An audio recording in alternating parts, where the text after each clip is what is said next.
time to begin.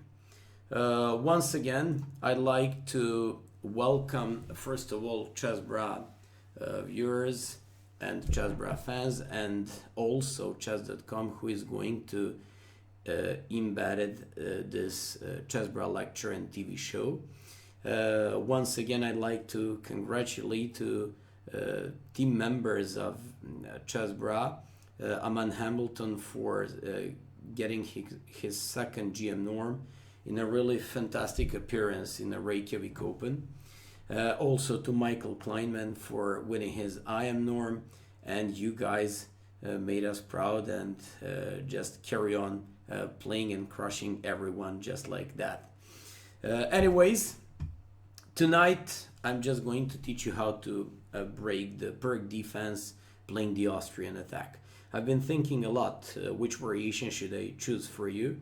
I was thinking between 150 attack, it's the f3 bishop e3 queen d2 system, but I eventually came up with the Austrian attack because it's really entertaining, and I'll show you something brand new, something that could be interesting even for good players. So I'm about to reveal something really new, sharp, entertaining, at the same time in terms of theoretical knowledge, not that difficult to learn because there are not like so many variations there, and I'll show you that one. I just have to tell you that after f4, bishop g7, knight f3, we have this Austrian attack in its classic way. Here black has typically two main variations. Black can go with c5 or short castle. Definitely short castle is the main line. It's the most common one, and let's just check the c5 line. c5 used to be popular like 20-30 years ago.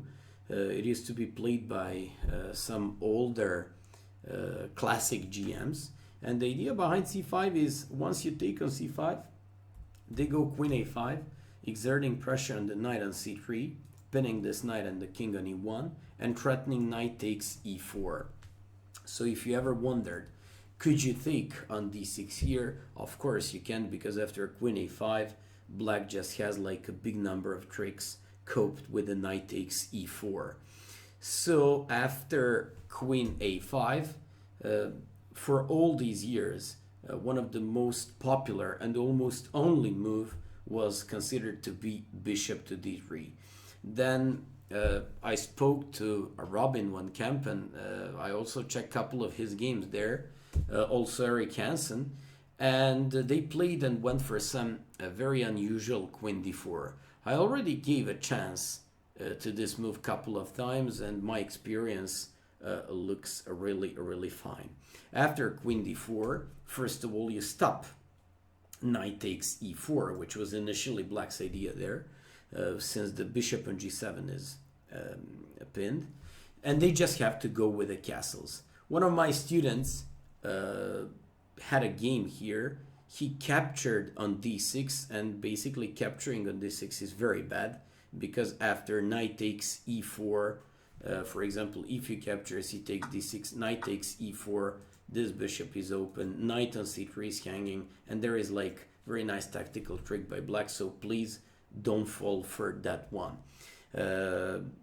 So c takes d6 would be a typical mistake, and this is why you just have to go with bishop d2. Typical move. You first of all you do some x-rays against the queen a5. Secondly, you prevent knight takes e4 by black, and finally you just prepare for the long castle at some point. So after bishop d2, black can go for two lines. Originally they can go for two lines, d takes c5 and knight c6. But before we go for that one, I just want to show you one more pretty much possible variation in this system. It's the knight c6. If they go against the queen on d4, looks like a very logical developing move. Then you play bishop e5. Already played a couple times and couple of games there against this one. Looks like after queen b5, black just solves the problem of this opening, but there we go. So white goes with queen takes f6, and this is like very big opening advantage for white. Nice queen sack. Afterwards, you're just going to capture that queen on b5, threatening to jump on c7 doing fork, or just threatening to capture the pawn d6. That's a nice thing. So knight c6 is not good because of bishop b5. I'd also like to explain you one more thing here. You just have to remember, and you just have to become familiar with the type of endgames that might happen in this variation. If they ever capture on c5, you should always capture on c5 and always kick this knight away with e5. Kicking this knight away with e5, you're just going to threaten afterwards knight d5 or knight b5. Black will face big number of problems because of the dark squares and because of the c7 square. All together with knight b5, knight d5, bishop e3, and long castle, this just presents like a really, really powerful opening outcome by white here. So after like e5, if they go with knight d7, this is just almost a killing and a devastating attack by white with the knight d5. If they go with knight g4, you just kick this knight away with h3, knight h6, knight is on the edge of the board. Being on the rim of the board, you can just play some knight to d5, you can just play some bishop to e3, but you guys can play g4, simply closing this knight and in a way limiting this knight to come back into the game when the knight goes to f5 afterwards. So this is one plan. I like this one a lot and it works really, really fine in practice. Same thing can happen if they capture by pawn on c5. Then don't forget, initially they always want to have threat with knight takes e4, but here it doesn't work. Here it doesn't work and your opponents can fall for this. For example, they should play like knight c6 or bishop e6. You always should gladly go into the endgame. Please, this is like very typical approach in these positions. You always want to play any Queenless type of middle game. I call them endgames. Those are not endgames. Those are Queenless middle games. And in those Queenless middle games, you just go for this queen trades. You're very happy to simply develop your pieces with a tempi, with check. Whatever they do, you just play e5 with bishop e3 followed by long castle. If the knight goes to d7, you go bishop e3, long castle. If the knight goes to g3, don't hesitate. Immediately kick it away with h3, g4, and restrict the knight on h6. So it's very, very powerful game for white. So all these endgames are good for you. That's why after queen d4, they have to go with castles. By the way, I was about to tell you one thing. After d takes c5, queen c4, you can wait for your opponents to look, actually to fall for this one. This is what I said. Many people, actually many players can fall for this one, going with knight takes e4. Looks like if you take by queen, they're going to take on c3, and eventually you're not gonna take, but if you take, they're going to take, and now they have an attack on the king and the rook. But of course, it doesn't work like that. Have you ever heard of intermediate move in chess, or it's called desperado? So with this desperado, you just win a game on the spot. You play queen b5 check, and whatever they do, you're just going to remove this queen with a tempi, and afterwards win this knight on e4. So don't forget about this one. This is very cheap trick, but you know what? To me, it happened a couple of times, even by some very good players. So, okay, those were mainly bullet mistakes by these guys. It's not likely to happen that in a tournament game, but for guys on low levels, this could always be very, very nice. Anyways, they have to go with short castle, and please don't make a mistake here, and don't think that you can win the idea, win the pawn here playing c takes d6, because after knight e4 you're going to fall for one of the basic perk tricks. So this is not that difficult to be missed, so watch out. This is the last time I'm warning you about this trick. After castles you have to play literally this bishop d2 move, and here I have a very nice novelty. No one ever played it, so like you see in our chessbrah lectures, we even come up with some interesting novelties. The main line is d takes c5, and here I have my own specialty, my own novelty, and I can't wait to play this and to play, you know, I simply wait for some like really good names to, for example, in some maybe Title Tuesday in chess.com here. I played it yesterday, but nobody went for the perk. So after d takes c5, I'll show you what I prepared there. If they play just classic knight c6, your queen moves here. When they play bishop e6, you should always be happy with this endgame. I once again insist this endgame is great for you. After bishop e5, d takes e5, never hesitate to kick this knight away with e5. Kicking this knight away is going to help you, because after like e5, you're not only restricting the knight if it goes to g4 with h3 and g4 eventually, but also you're closing the bishop on e7. And if they play knight d5, you just have bishop c6, b takes c6, and knight a4, pretty much focusing on the c5 pawn. So after like c4, you play knight d4.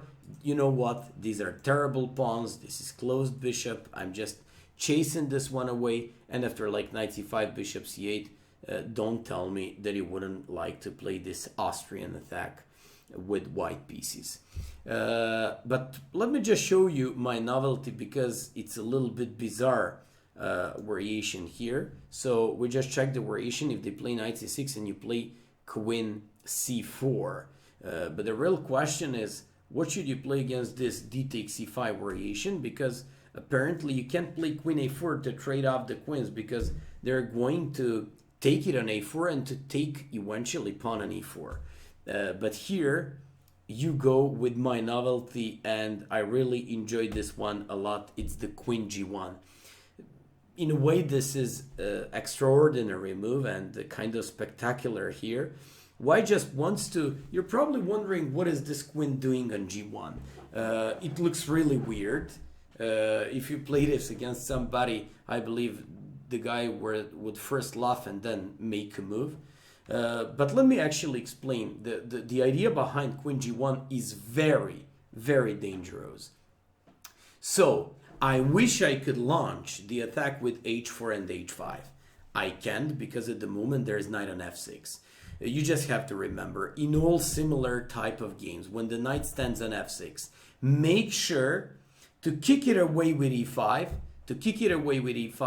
and afterwards to launch the attack with h4 and h5.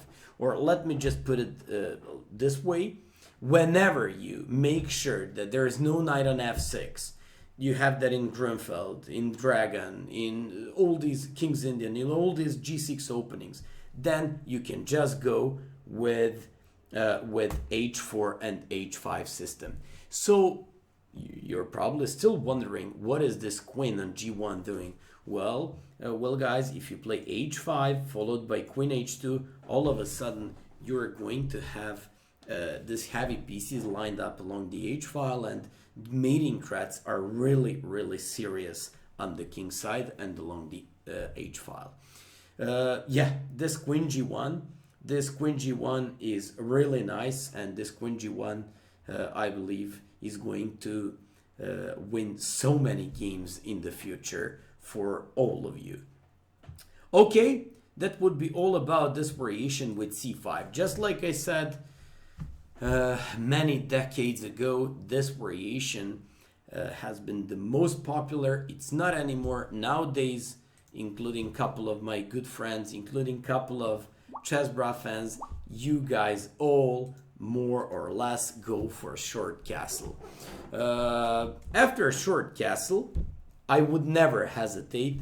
You know, if we have this really nice pawn structure stretched from d4 to f4, we should just immediately try to take advantage of it. So let's go and e5. So you play e5.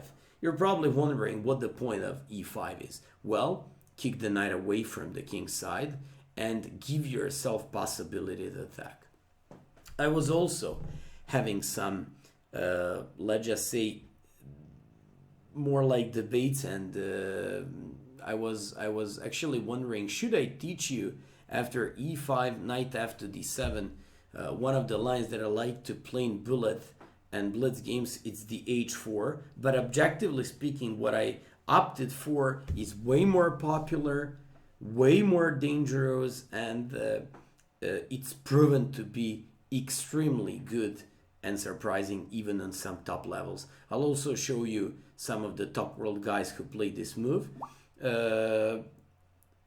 Mainly they used it in open tournaments because you rarely have in top tournaments these top guys playing perk defense. So if somebody goes for perk, you're going to see what I prepared there for you. But before that, after e5, what happens if the knight goes to e8? You should never hesitate.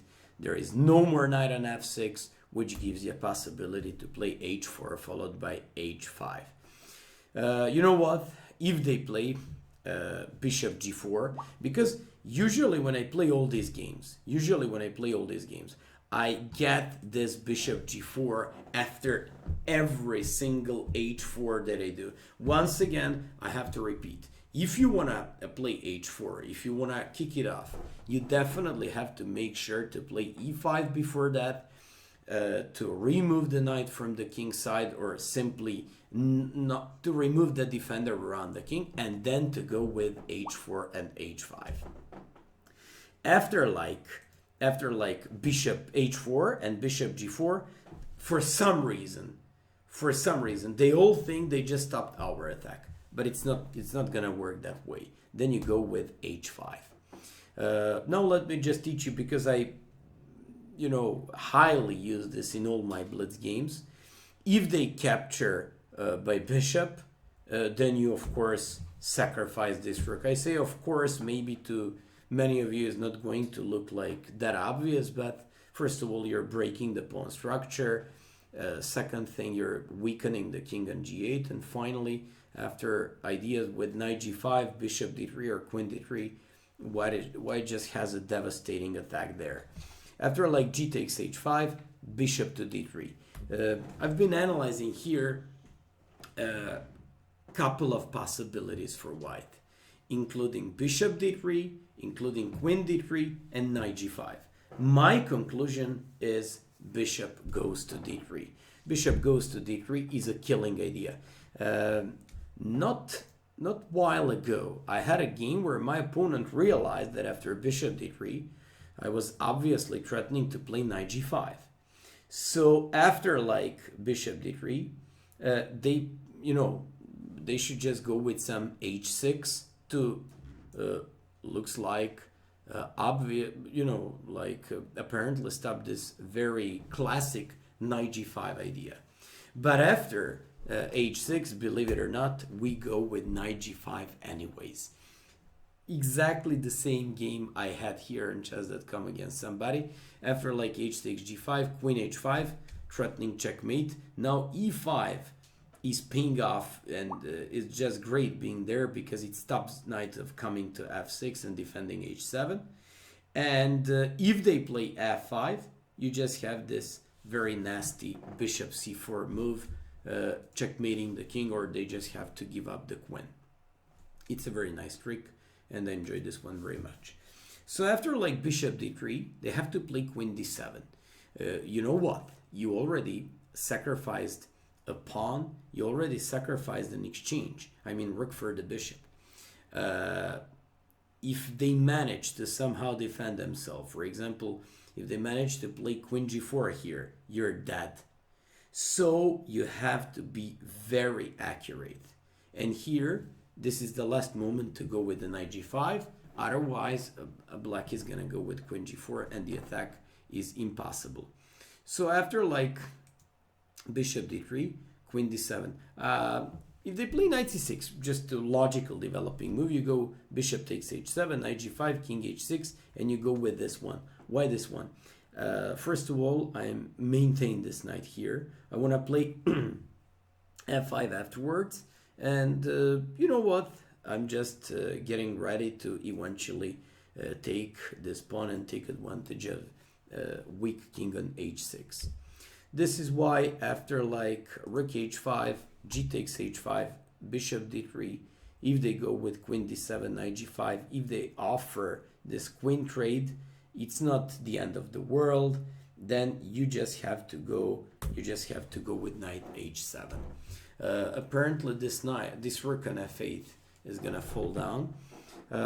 Also, we have a better pawn structure, but mainly here, once you manage to win this rook on f8, you're going to end up having a bishop pair advantage, healthier pawn structure, and potentially g4 pawn turns out to be weak at some point. So this is why I think it's important to remember this variation. This is absolutely the most accurate defense by black once they play knight e8, but just like I told you, this is pretty safe and long-lasting advantage for white. If you play e5 and instead of knight e8 or knight f to d7, they play d takes e5. There are two moves. They can go for an endgame. I mean, white can go for an endgame and play pretty interesting type of an endgame with d takes e5. All these type of endgames, once you manage to remove the knight and f6, are kind of maybe even a bit better for white. But you know what? If I teach you the system, then I should teach you in its most classical way, and you should be going with f takes e5. I believe that you're just fighting against this bishop. Of course, black also has his own ideas. He just gives up a center temporarily, and he wants to break it afterwards with c5, knight c6, and some bishop g4. Also, if we capture here, we should recapture by f-pawn, open this dark square bishop, and get ready for the attack. So after like knight d5, bishop c4, there are three moves here for black.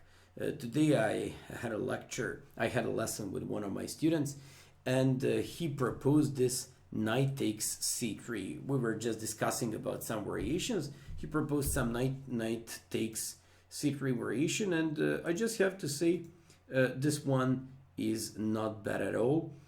So after b takes c3, they just go with c5, castles, and knight c6. He was completely right. This reminds me on a pretty interesting type of Grunfeld defense for black, although there are some things that make our position being a little bit better in comparison to those positions. It's the open f file and possibility to come up with some knight g5, and once we provoke them to play e6 to take advantage of the dark squares, once you play knight e4 and bishop g5. Easier said than done. So let me just show you how does it work. So you play knight g5, threatening on f7. All of a sudden you have like threats by these three pieces. Looks like there's nothing better for black but e6. And now you do not have time to play knight e4. That's how once I got tricked, I completely forgot about c takes d4 and it didn't work. But you have to first make sure to protect the center and the d4 pawn, and then to go with the knight e4, you know, trying to take advantage of the dark squares in the black game. So after bishop e3, knight e7, knight e4. Position itself is very difficult for them. This knight e7 makes a lot of sense for black because, you know what, I'm threatening now to play knight e4, threatening pawn on c5, but also it gives me a great control over the dark squares with the bishop g5 and knight f6. So it's difficult for them. Okay, that is one thing. Second thing, in this variation, they can also go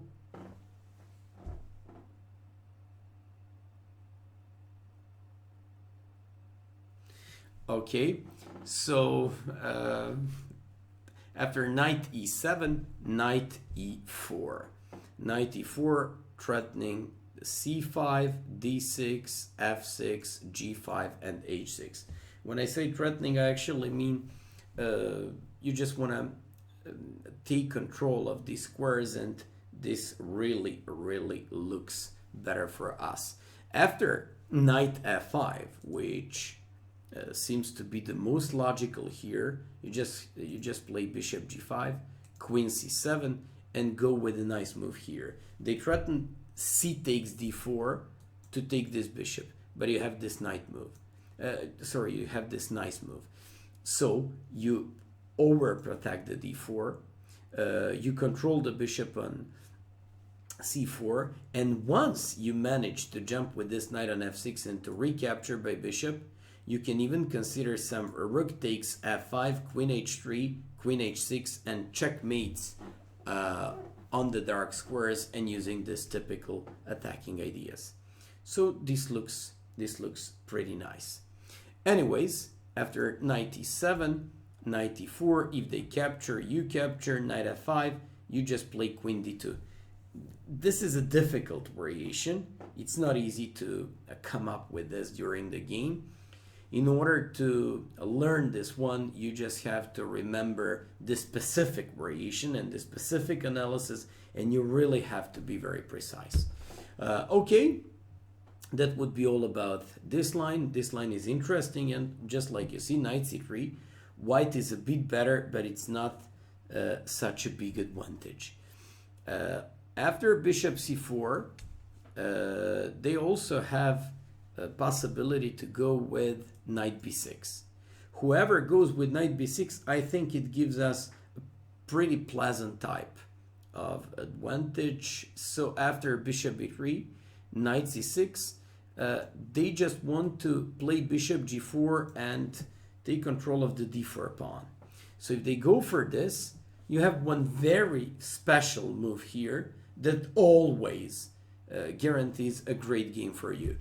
I already played a couple of blitz games there, used that idea, and it worked perfect in the practice. So I played knight to e4. It's difficult move. Or you can first play a4, let's just say, to keep chasing away the knight on b6. It's a typical way of kicking this knight away from b6. So if the knight is on g6, do h4, h5. If the knight is on b6, usually you just come up with a4 and a5. That's like positional idea. And then you go with the knight to e4. It's a special move, not that obvious. So the point is, if they go with bishop g4, you just play c3. So you just have to solidify your pawn structure and get this connected pawns. By the way, I'd just like to tell you one thing. I spoke to a couple of good friends of mine. They're even good and very experienced chess players. A couple of these guys are IMs and FMs, and they told me that they like this analysis, but for example, many of them have problems, for example, to follow these lessons, and if they, in terms of they like it, but if they want to repeat some of these variations because they're simply unable to cope with everything just right after one lesson, they cannot always go on YouTube and repeat all these things again and again.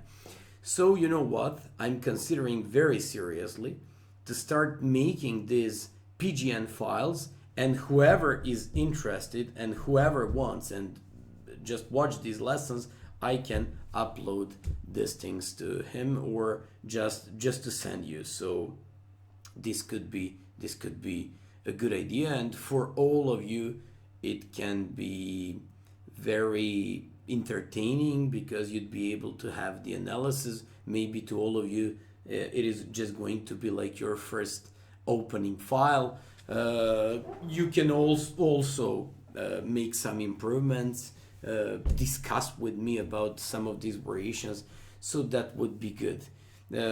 Right now I just get like tons of messages. You seem to like that idea very much. Well, yeah, that would be a great thing. And actually, thanks to my friend Goran who proposed this. That's a really good idea. That's a really good idea because a couple of my students already asked me, hey Maya, could you please provide me analysis and files from the last lecture? And yeah, it's way easier for you to follow. So just like I said, remember this knight e4 idea. Once the knight comes to b6 and once they want to play this knight c6 bishop g4 going against the d4 pawn. So it's very important to remember this knight to e4 thing. Finally, after d takes, f takes, knight d5, bishop c4, I just want to show you this one after bishop c4, bishop e6. Probably one of the most solid approaches by black. Then watch out, black is threatening knight takes c3, winning the bishop on c4 on the spot. So you just have to play like knight takes, bishop takes, queen takes, and queen e2. Looks like we're just simplifying the game so much. Looks like apart from simplifying the games, we're also losing like tension in the center, but it's not like that. Because no matter what I do, next move will be c4. Of course, the only thing and the only case where we're not gonna play c4 will be if they play b5. And you know what? From my experience, big number of guys goes with this b5. Then don't go for a4 because it brings nothing. But actually complete your development with short castle, knight c6, c3, and play a very normal type of game with better pawn structure. It's not like one of those great attacking positions, but it's still a bit better position, mainly because we only have one weakness, they have two weaknesses, because we have better bishop than this bishop, and because we have this pawn structure that potentially could become dangerous. I'm talking about the pawns e5, d4, and c3. So thanks to these facts, we just have to say that white is a bit better here. Anyways, after c5, I checked a couple of games from chessbase, and after c4, d5, this variation turns out to be safely better for white because you just have this passed pawn, and it's very hard for black. Practically, it's very hard for black to fight against this position. I'm not saying this position is winning, not even much better for white, but it's another pleasant position and positional advantage, especially because of the passed pawn d6 and pretty weak pawn on e6. So this is good. Finally, we just have to go to the main line. So far we've seen knight goes to e8. So far we've seen d takes e5, and it's time to check the knight f to d7. Here, just like I said, I was wondering, should I show you and should I teach you h4? But eventually I decided to show you this brand new and most fashionable move in the world at the moment against the PIRC defense. I remember I checked game by Serbian Grandmaster Ivanišević, who beat Jumaev in a World Series Championship. He made some really crushing victory with the white pieces in that game. And ever since that game, I realized that this system could become a very, very serious weapon in the white hands. Especially if you're a good attacker or if you just learn these analysis really good. You know what? Typically, whoever plays knight f to d7 in PIRC defense, he's getting ready himself for a c5, knight c6, and he just wants to undermine the pawn structure and break the center. So after bishop c4, for example, on h4 move, just want to make some sort of comparison. If you play h4, they should play c5. This is like typical Nimzowitsch rule. Whoever plays on the wing, you should play in the center. So once they play h4, you play c5. Once they play h5, you just take on d4 and you do not waste your time with knight c6, because then white has a crushing attack after like queen f2 and queen h4. But black takes on e5, and white cannot take on e5 because of knight e5. Watch this out. It's a very nice tactical trick by black. So you have to immediately go back, but modern chess theory and practice has proven that this variation after e4 works very, very well for black, and this is very, in my opinion, simple game for black. I've been practicing these positions a lot in blitz, and they're not even that dangerous for black players. So that's why I actually gave up on showing you this h4 system, and maybe many are going to criticize me for showing this bishop c4, because I'm just showing you brand new, most fashionable variations in the world against PIRC defense, and I can easily and surely say the most problematic variation for black against this whole PIRC defense and in the Austrian attack. So let's go. Bishop c4. I see some comments by black that black should play knight b6 and black is just looking great. It's not like that. I beat, you probably heard of famous math professor, one of the best problemist, or let's just say problem players, and also 2600 player, Jonathan Nunn from England. We played like this on Play Chess. So guys, watch out. If you ever play against me, watch out how do you play, because you might end up eventually in my lessons or lectures here on the chessbrah and chess.com. So you always open your eyes very, very wide. Otherwise, you might finish here in one of my lessons. So after like bishop c4, I can actually start. I can actually start with that game, because black has either knight b6 or just c5. Those are only two, let's just say, reliable systems and variations. So after bishop c4, let's just say they go with knight b6. It's more common than c5. It's more common than c5. So after knight b6, you play bishop to b3, and they just go with knight c6. Somebody already proposed this one, chasing away the light square bishop with the knight a5. And I just want to show you what's happening here. So yeah, they really threatened to win the light square bishop if they manage to play knight a5, and they're just going to choose the moment when they'll take this bishop on b3 and get like pretty solid game with the black pieces. Here after knight c6, you just have to play a4. By the way, they can play some side moves like knight a6, in which case you're better with bishop a3. There is some grandmasters game between Grandelius and Hilar Person there. Then they have a possibility to play c5. It's also nothing. You take everything, and bishop a3. This is just like I previously stated. All these type of endgames are always way more preferable for white. And finally, they go with this knight c6 and knight a5. So after like knight c6, we have to play this a4 move. It's such an important move, not because I want to chase this knight away with a5, but that is definitely one of my ideas here, but mainly because I just want to make a shelter for my bishop on a2. So in case you play knight a5, I'm just going to play bishop to a2.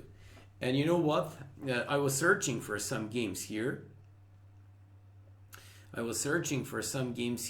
I found the game played in Germany 2015 by Tigran Garamian, a guy from France who knows a lot about theory. always very well prepared, and he played a game like this. Knight a5 is definitely the best move. You just have to go back to a2 and I'll show you what to do. But in the game of Garamian, the guy played a5.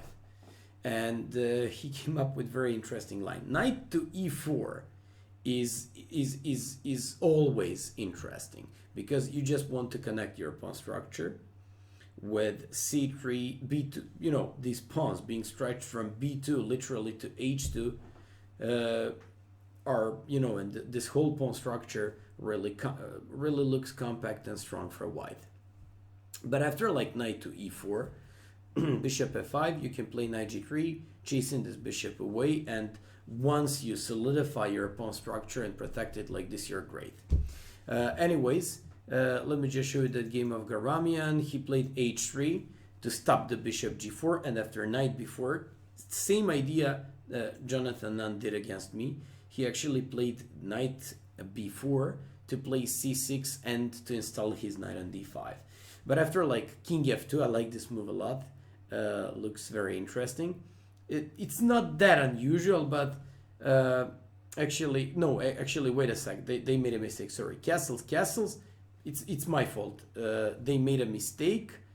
C6, knight e4, knight e5, queen e1, and he went for more or less typical Grand Prix attack by white. This looks like a Grand Prix attack for white, and this is very promising position. Practically, it's very difficult for playing with the black pieces. After like f6, bishop d2, you just put all your pieces into activity, make this prophylactic king h1 move, and after queen g3, he was just getting ready for the final attack there, and that exactly what happened there. Knight g5, weakening the light squares, taking advantage of this, playing queen h4, breaking with g4, and black resigned. Pretty easy game against Heinrich's GM from Germany, 25 moves. Pretty easy game by white, and I like this attack. It didn't look that attractive, but white managed to win this game very easily. I'll show you now my game against John Nunn. He played, as far as I remember, knight a5, bishop a2. Actually, yes, this is our game. I played h3, he captured, I captured, he played c6, castles, and it was like this eventually. With the bishop pair, I just managed to afterwards, you know, I played some f5, sacking the pawn on e5, and I just had a razor attack along the f file and on the king side.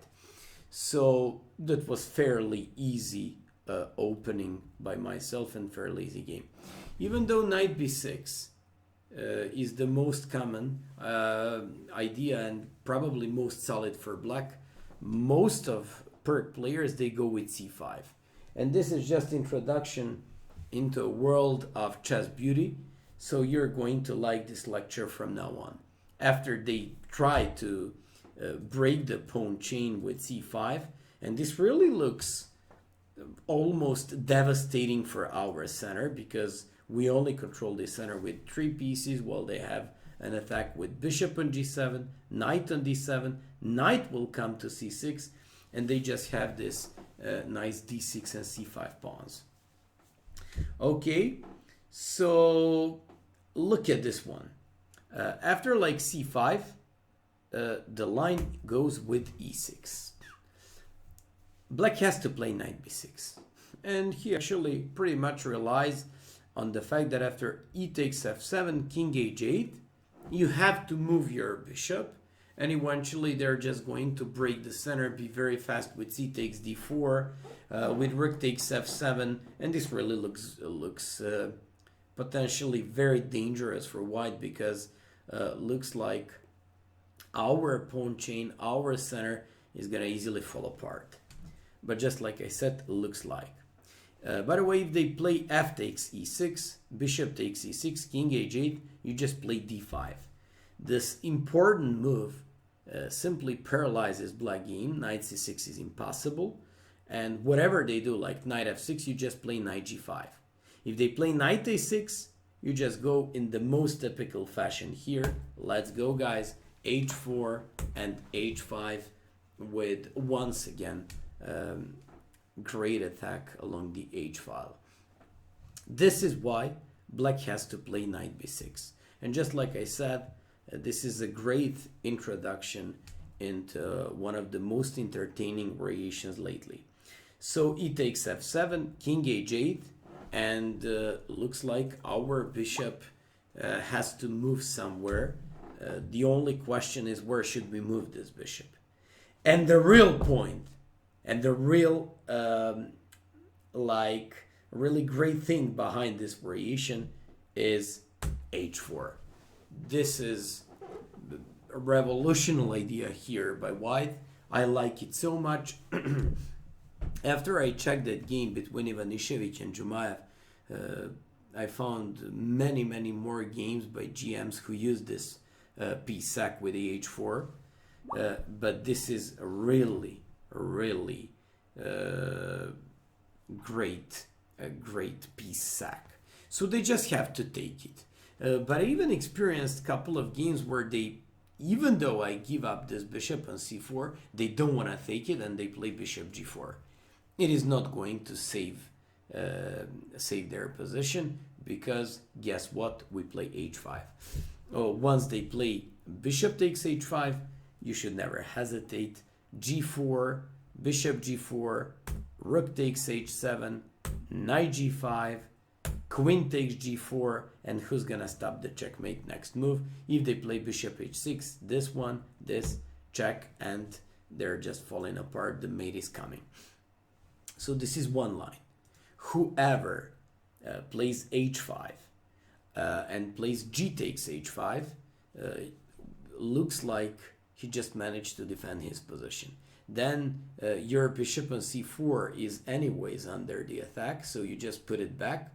And now you just want to play knight g5, removing and exchanging this defensive bishop on g4. So after queen d7, knight g5, h6, you take, play queen d3, threatening checkmate, and this is nice line. When they capture, you play queen g6, threatening mate on h5. They have to play h4. You play knight e4, threatening knight g5 and queen h7 mate. You play knight g5, threatening this rook. They had to sack the rook. You don't have to bother with all these variations. Knight g5, threatening now checkmate.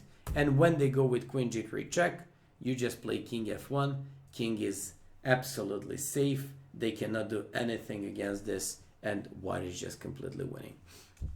So this is why after h4 they have to go with knight c4. I'll just show you one interesting game. If c takes d4, this looks also kind of tempting by black, because looks like we're just pushing these pawns like crazy and more or less bluffing our opponents. Bishop on c4 is hanging, knight on c3 is hanging. Looks like we really have nothing. But you know what?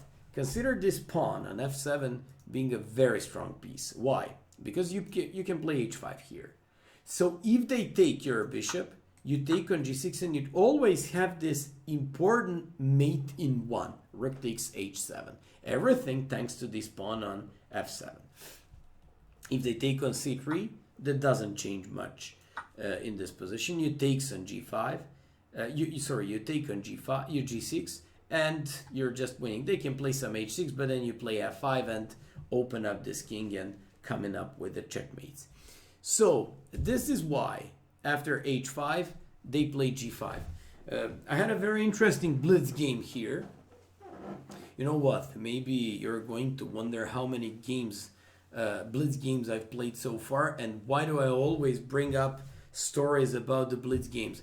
Guys, I have a regular job, so I don't have time to play tournaments, and all I ever do is my internet chess. So that's why I all the time quote those blitz games. Anyways, I had an interesting blitz game with g5. I managed to somehow win that one, but it was basically a very bad game. Knight takes g5 and h6. Looks like we do not have any more threat of h6. We do not have any more threat of all these checkmates, and this is just bad line. Looks like that. That's what happened in my game. You know, I had like 3 pieces hanging here, and just like I said, I got lucky and eventually managed to win. After that, I made the following analysis, and I'll just show you one of the most beautiful variations in this whole line. Queen d3, threatening checkmate. Watch this out, because 3 of my minor pieces are hanging at a moment, and I don't have a single heavy piece developed. Okay, I did it actually now with a queen, but look at this. All my pieces are in the back rank. This is not how you're supposed to play. If you're a beginner chess player, low-rated guy, you should never play like this, because then something is gonna wrong happen with your chess, because this is not the way you're supposed to play. But if you're a little bit more advanced, then just learn this analysis, and you might find this one very nice. So queen d3, h takes g5, and now you go with h6. Looks like h takes g7, and queen h7 is mate, or rook h7, or just find mate somewhere somehow. So bishop f6. Looks like black protected himself, and they're up a piece. Look at this one, f takes g5. Now looks like if they take another piece, how are you going to protect the pawn on f7? And if you take the bishop on f6, they're just going to be safely better here, because they're up 2 pieces.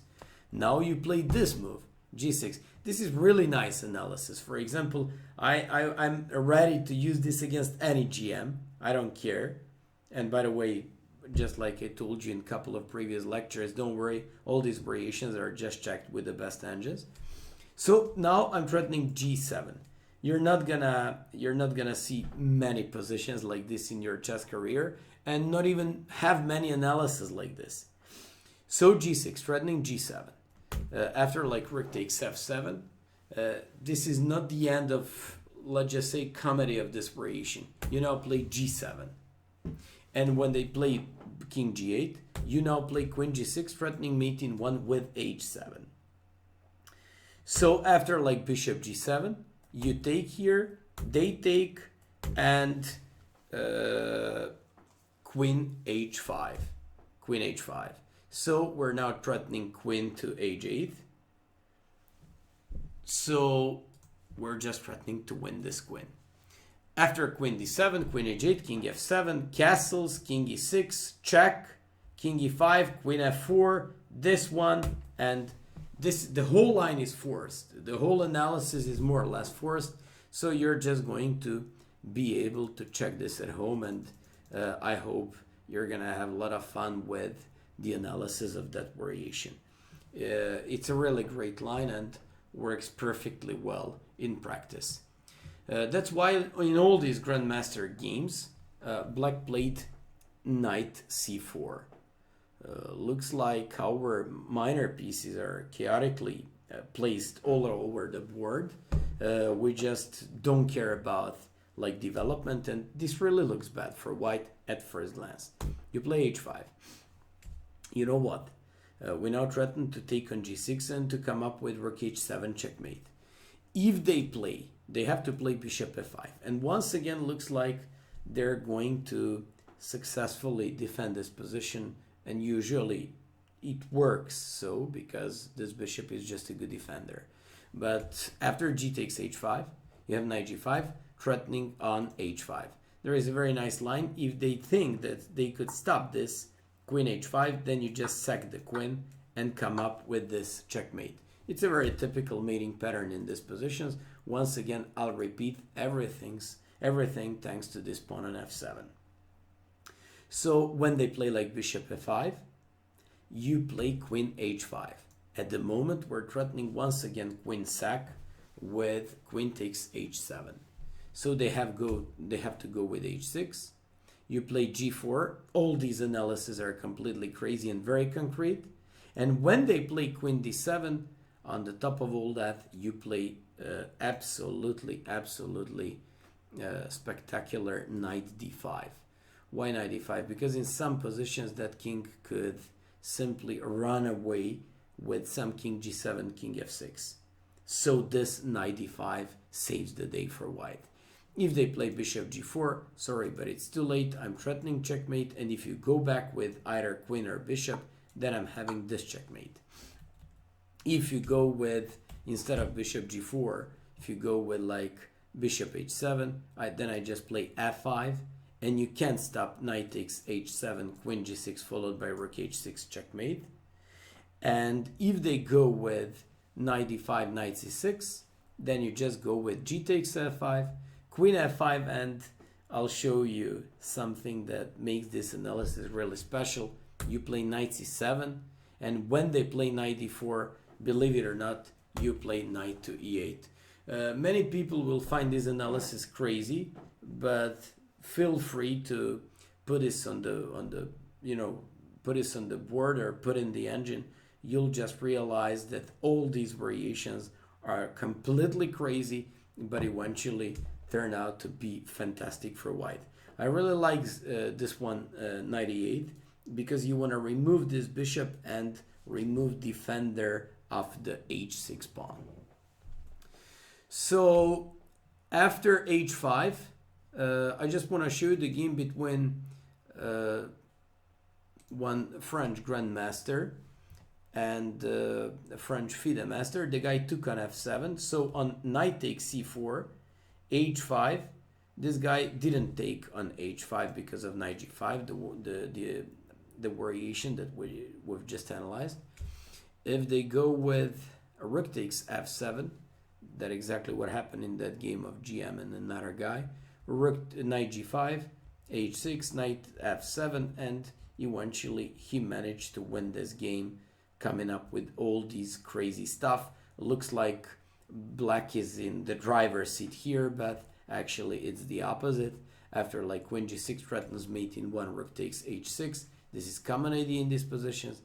Goes with king f2, rook takes h6, and rook to h1. This is the game between Grandmaster Miodrag and Pell, played in Montpellier 2015.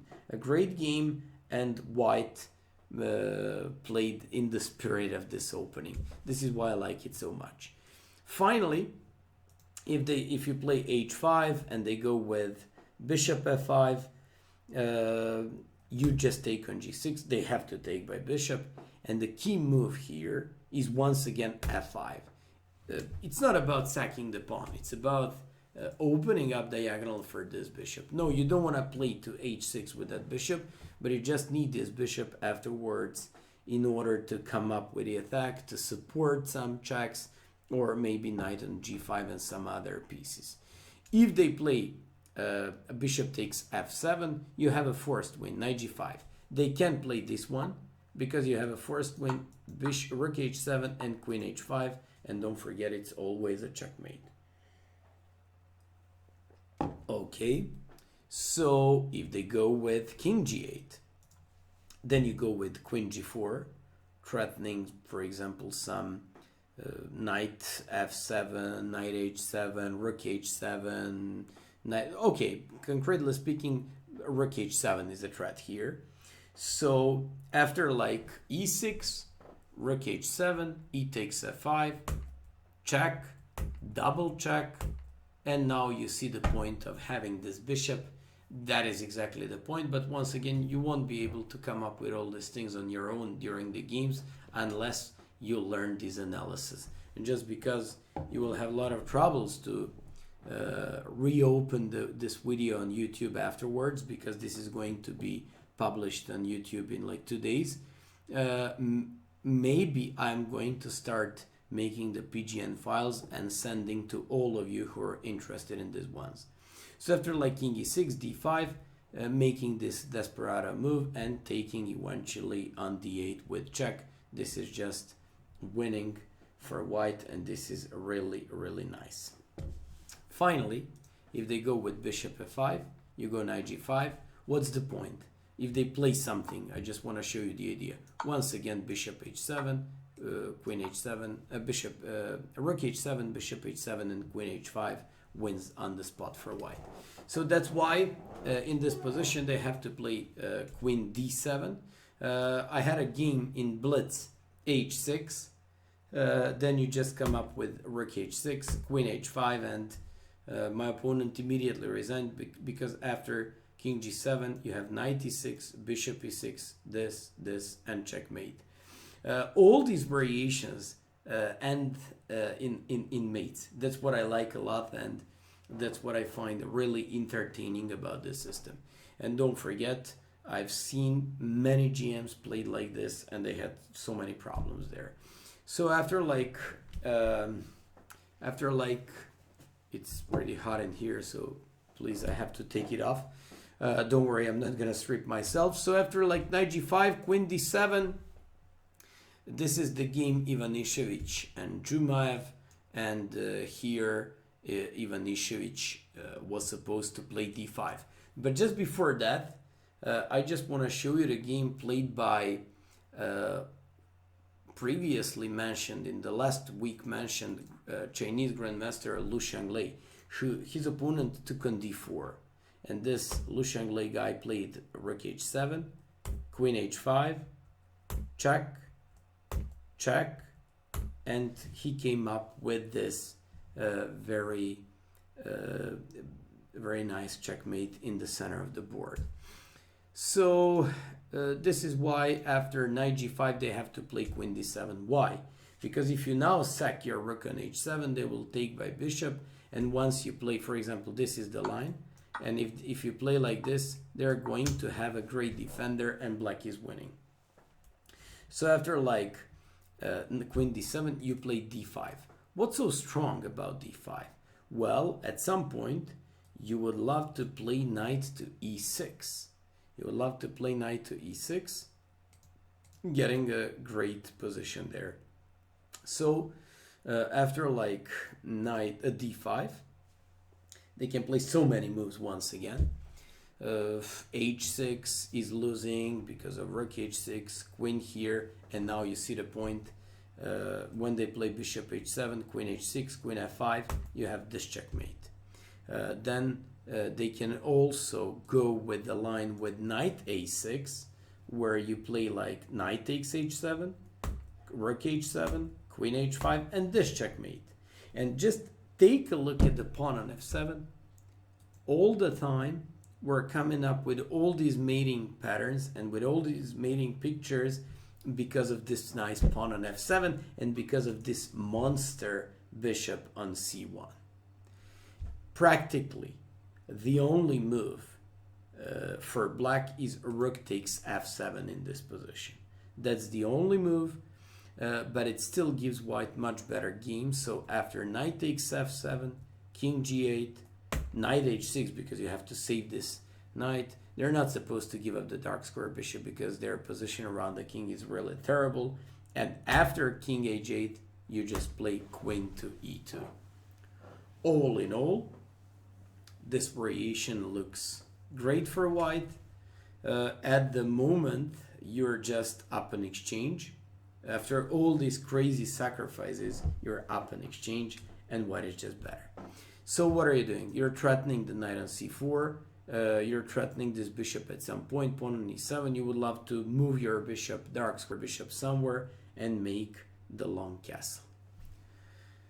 Guys, this would be an official part of this chessbrah lecture and about how to play against the PIRC defense.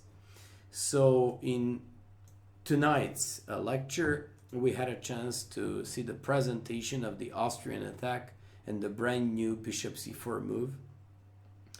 So I hope you liked. I hope you enjoyed that one. I also hope you like the ideas with queen comes to d4, with the idea of bishop c4.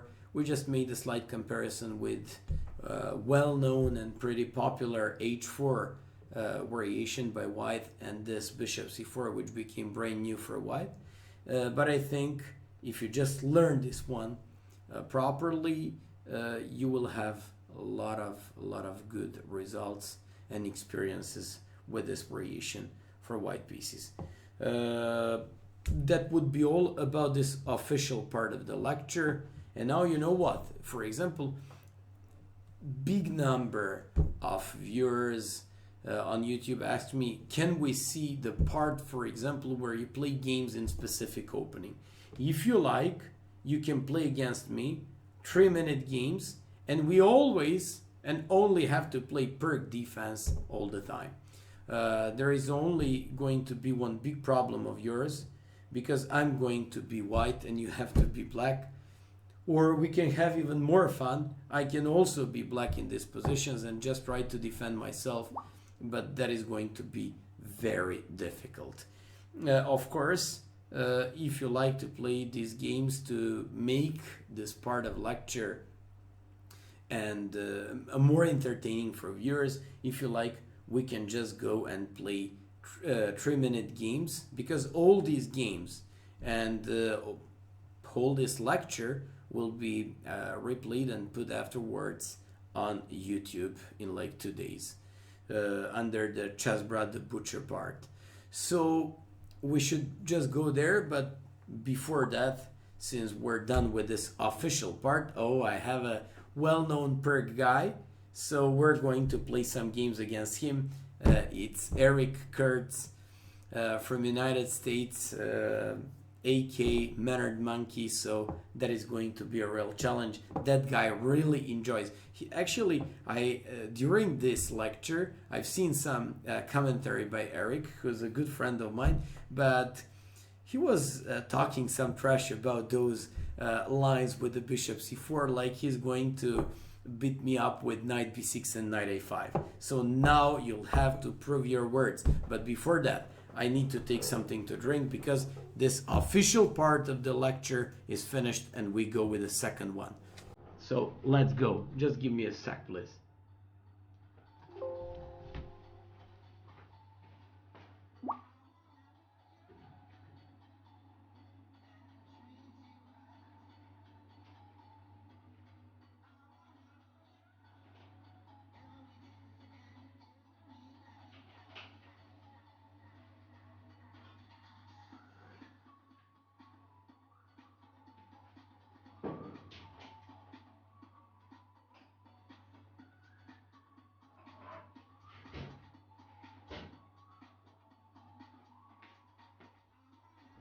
I just need to take my magic.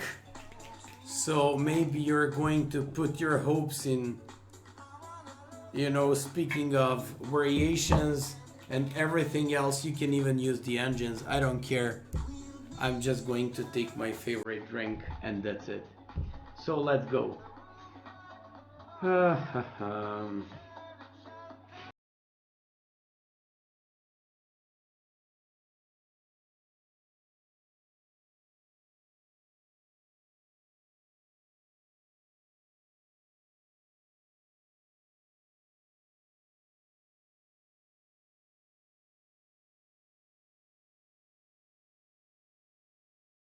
Official part of the lecture, but watch out. You just have to play, whether you play white or black. If I'm black, I'll play perk defense, even though I never play that. If you're black, you have to play perk. So this is going to be an additional part for the video.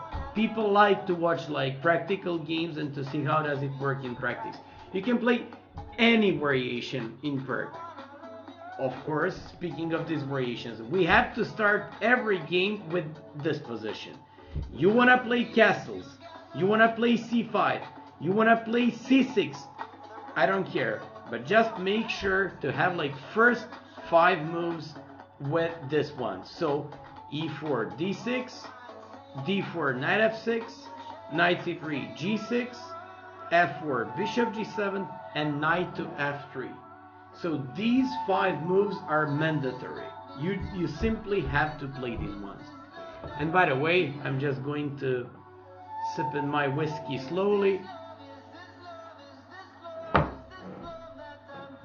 and to badly beat you up.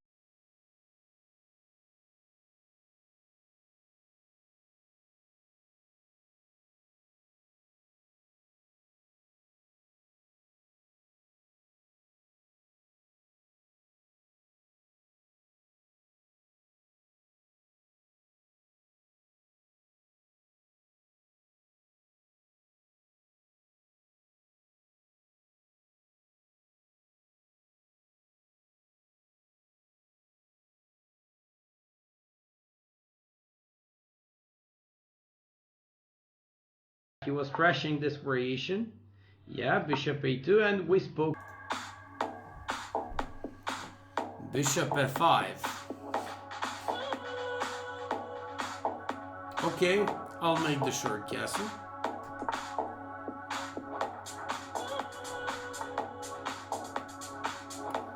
c5. Trying to capture my pawn. Okay, I'll have to take this one. And play queen e2. You know what? Now my strategical approach would be based on controlling this bishop on g7.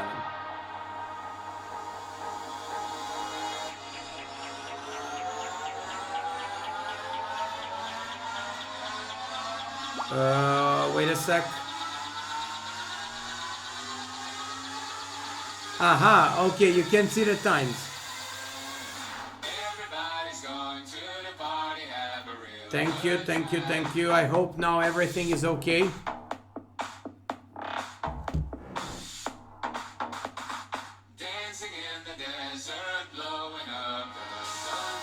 Let's go there. I wanna kick this bishop away with some g4. I hope you can see the names now.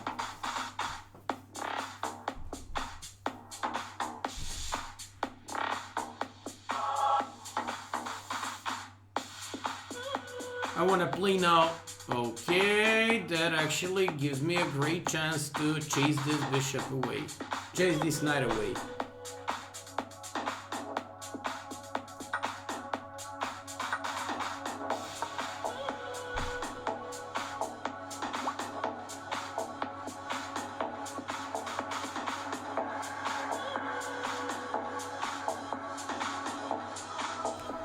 He can hardly move this knight anywhere but there. Yeah, exactly.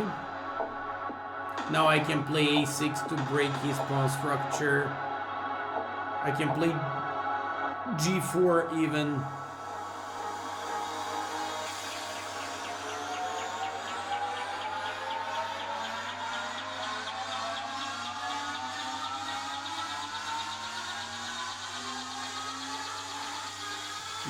Knight g5 looks like a nice move. Let's go for that.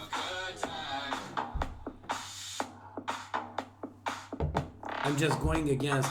Yeah, exactly. I was expecting this one.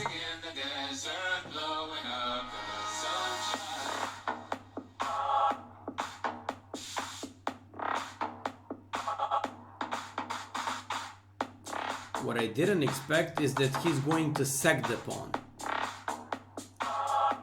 That's something that I didn't expect. So he's playing good.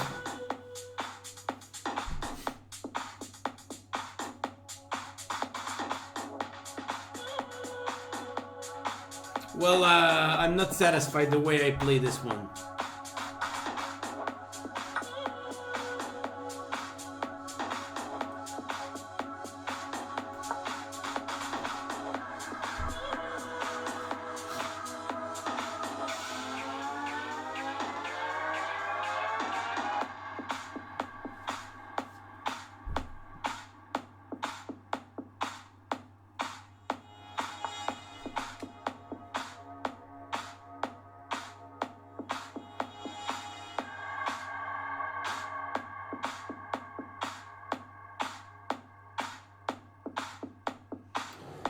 Okay. That's a good move, fairly good move. I have to... Oh, f5 maybe I was supposed to do there. I have to defend this one. I wish I could play some rook f4 followed by rook h4, but this is not looking that good. Oh my god, I'm lost. I'm completely lost. Wow. Nerd Monkey is going to prove that my perk is bad.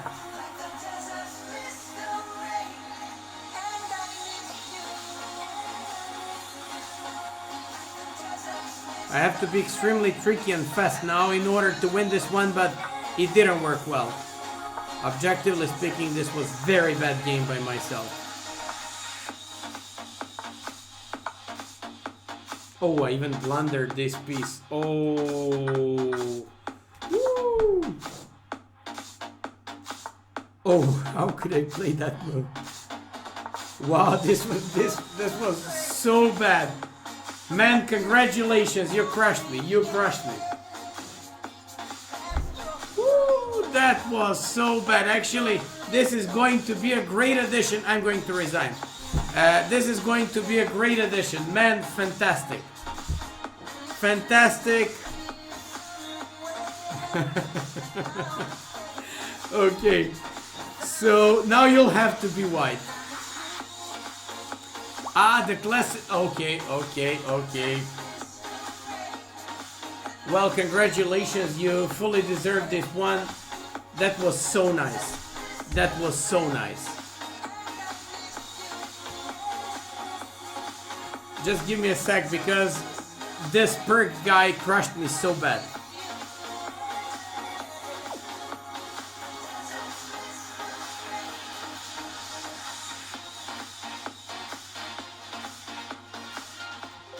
Well, it happens. What can I say?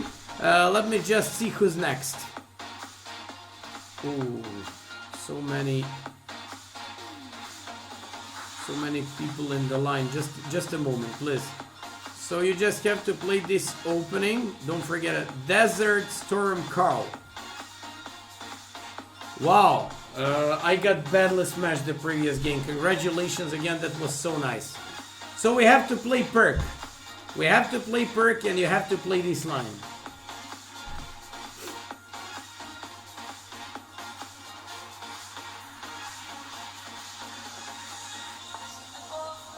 You have to play d4, knight f6, knight c3, g6, f4, and then we're going to play that line. f4, exactly. Knight f3, and from this point we'll always play our games. Once again, congratulations, Eric Kurtz, AK Mannered Monkey, completely smashed me the previous game. Okay, I just have to find an excuse. Usually I play very bad my first games.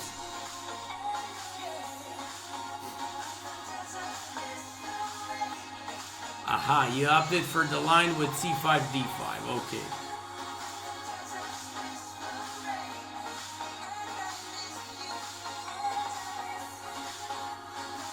That is just bad. I don't see why would you play this move because of knight takes e4.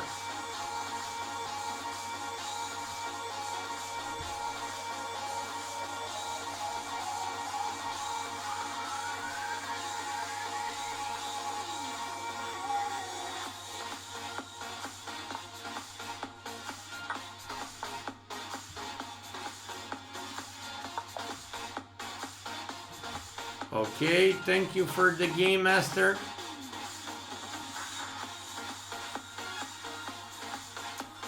Who's in the line? R84, red scale. R84, red scale, grandmaster, 2B. So let's go.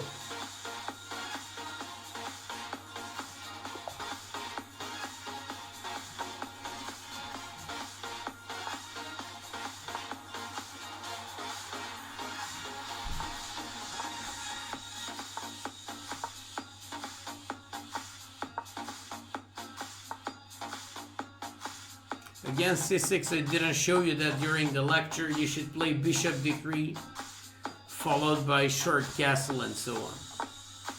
And you should always have more or less typical attack with queen e1 and queen h4. But here I believe he was supposed to make castle first. Anyways. Let me just go with some good music here. So just give me a sec.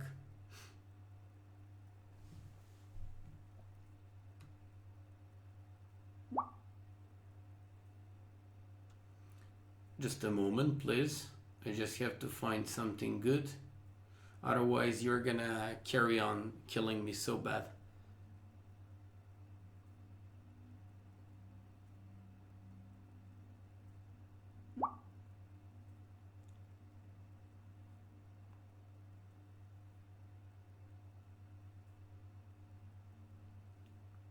Just looking for some music, please. I seek for patience. And let's go with this one.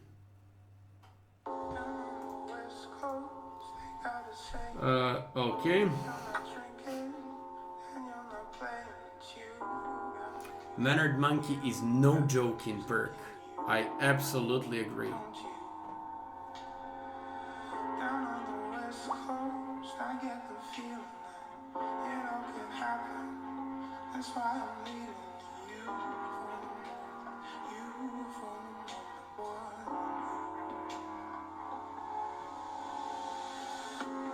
By the way, there is a TV show at the moment. I'm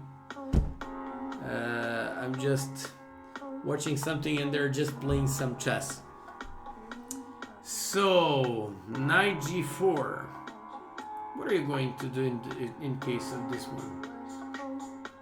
It's very difficult to play perk defense. It's very difficult, so that actually makes Mannered even better player. Maybe I had some e6, knight takes f7, but I just don't want to bother myself with all these things.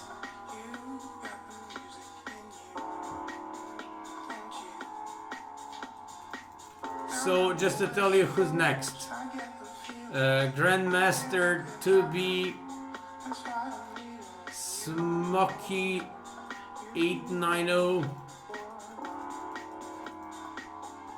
CPT something Wong. Okay, so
I'm gonna play for some initiative here, so I don't care about the material.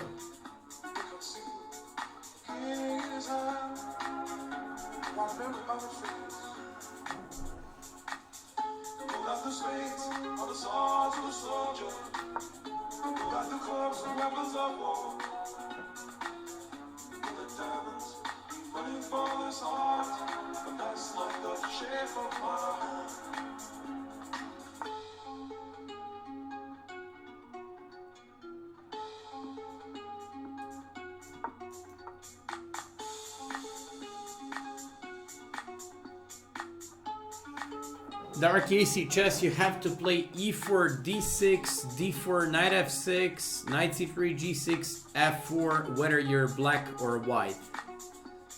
So that's part of the lecture, so you have to go for that. I don't especially like the current position. I also have some problems with my mouse. If I told you that I loved you,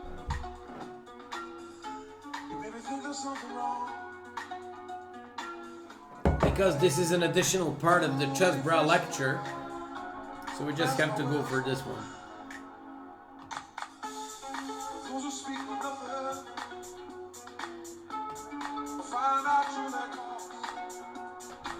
Okay. A3, Queen A5.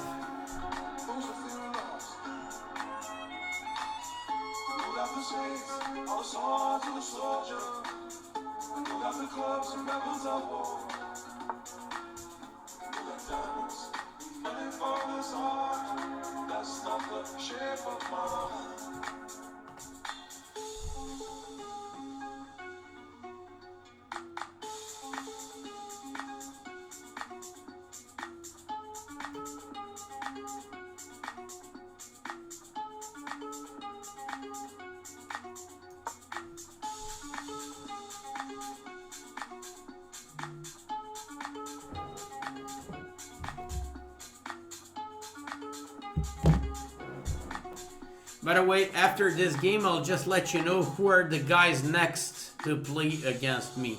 By the way, this is second part of the how to play against PIRC. You just have to play PIRC whether you're actually with white pieces Austrian attack. With black pieces, you just have to play PIRC no matter what. So those are like, this is like more like thematic type of show. Okay.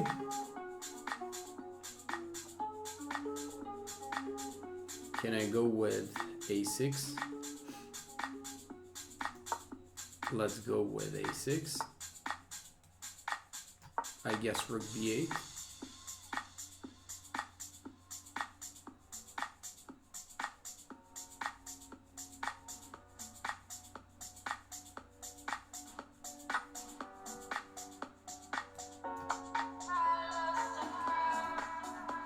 Luckily for me, he blundered piece.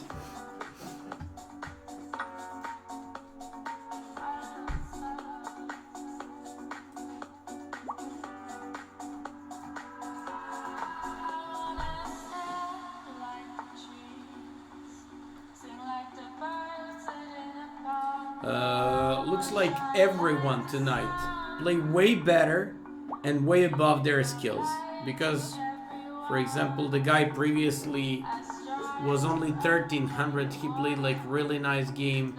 Maynard Monkey crushed me the first game. He's 2100 players, so it's nice. Congratulations, you guys seem to be better. Chess.com has some really, really good players.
I'm having a lot of problems with my mouse for some reason.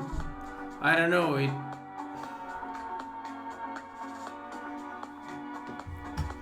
I keep slipping pieces.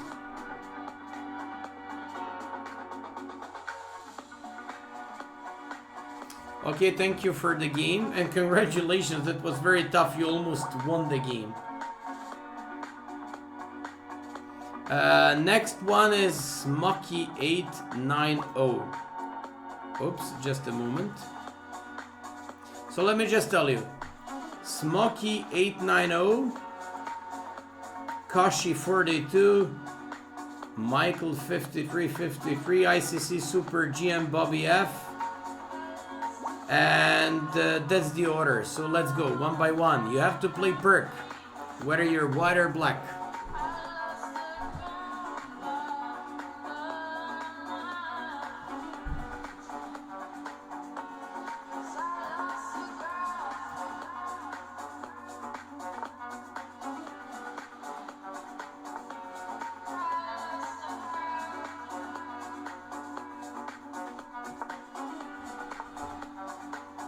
Aha, this is 5-minute game, even better. We can play more quality chess here. Yeah, this was part of the lecture. Queen goes to a5 and queen to d4, just like I said. Robin van Kempen and Eric Hansen used to play this variation.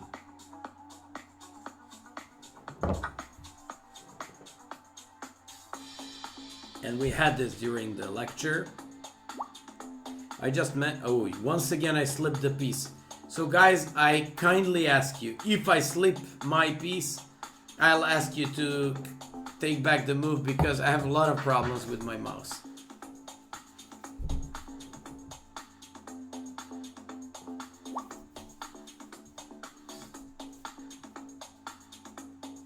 So I'm waiting here for part of the lesson because I told you that a lot of people can go with knight takes c4, in which case you have Desperado with queen b5 check and winning the piece. He went Chilean e4. Exactly, we spoke about this variation. Yeah, this is exactly the variation we spoke about.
Thinking about a rook g1 followed by knight g5 and g4 maybe. Let's go for that. If he wants to take, let it be.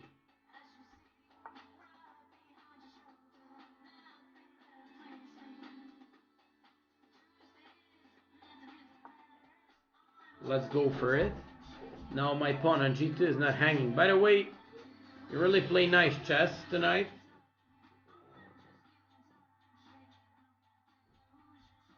I guess I'll also have to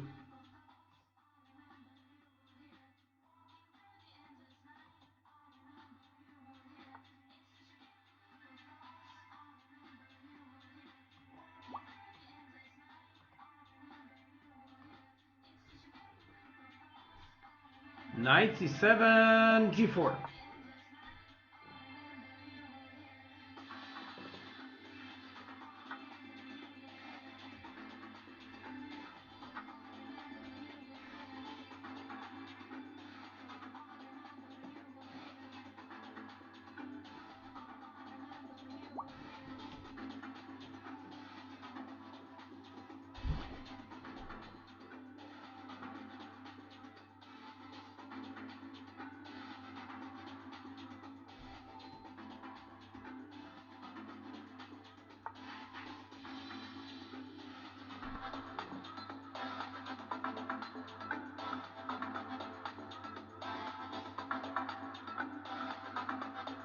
Well, I guess I should play this h5 no matter what.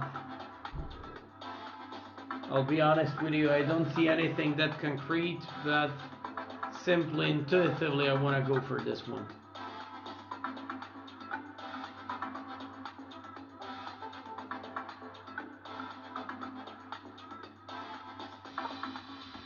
Another rook will go to g1 if necessary.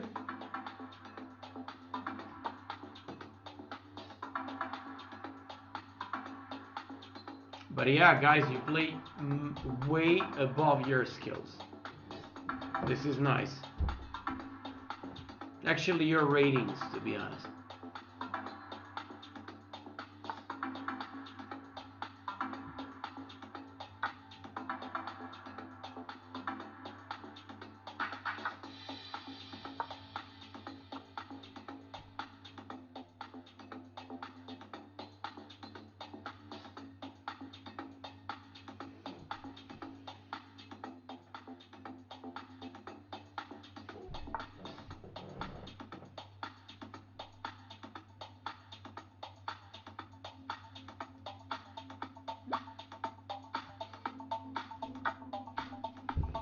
Once again, my pieces.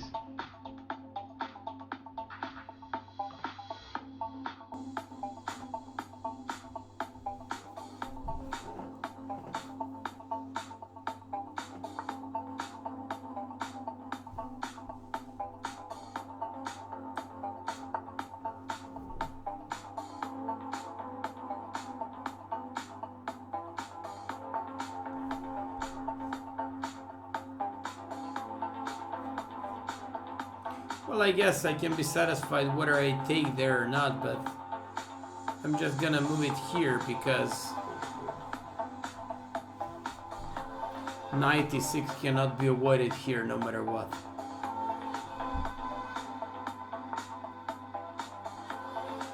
Knight e6 here. Actually, I put my rook on the stupid square. I was supposed to put it on h3 and now to double my rooks.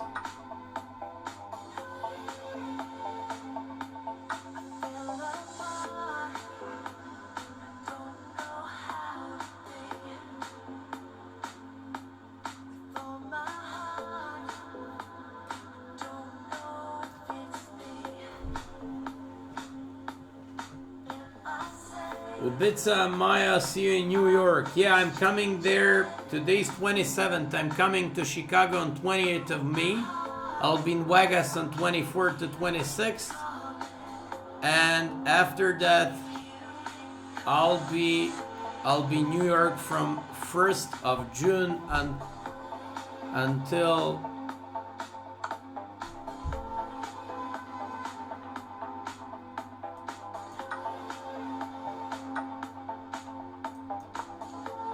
so 1st of June until 6th of June.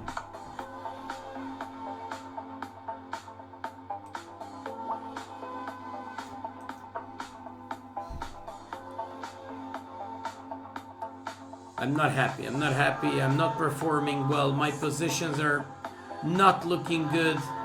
Not satisfied at all. Or maybe you're just guys. Maybe you just play fantastic tonight. Oh my god. This is just terrible. This is just terrible. He blundered.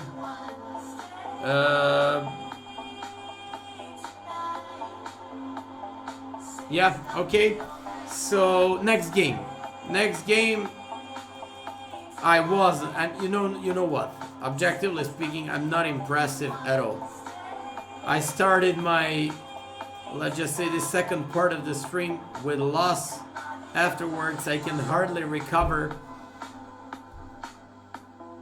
Mannered Monkey killed me so bad. Okay, Dr. Furkan. Oh, this guy played d4, so we'll have to abort the game. And he'll have to play from e4. But the guy from Turkey probably doesn't know. Okay, I cannot risk to play d4, d6. Maybe he's going to play.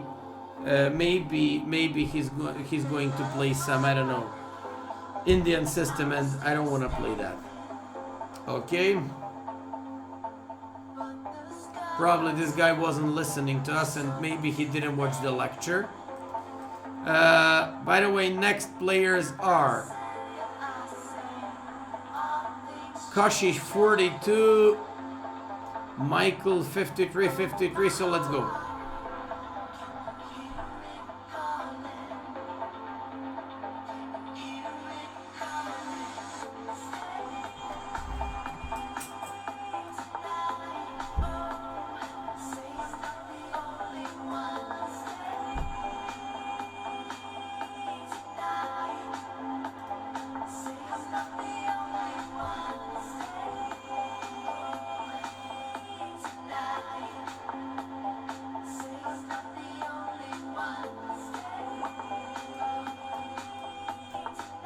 Constantly keep losing, probably because I hit this mouse the other day when I lost one of my bullet games, and when I made my final decision not to play bullet anymore.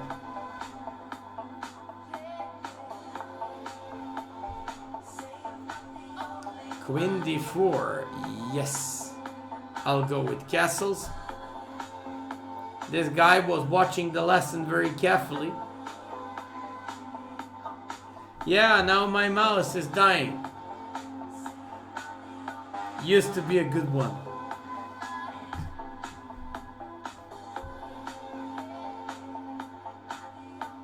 Well, I lost my game on time, and my opponent only had like 0.1 second. 10 milliseconds.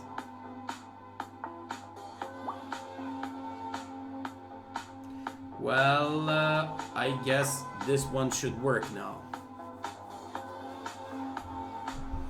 This is one of the basic perk tricks. By the way, I have a feeling that in this second part of the stream, Black has better chances against White. And turns out that perk is good opening according to this stream. I lost with the white pieces. When I'm playing black, I easily play these games.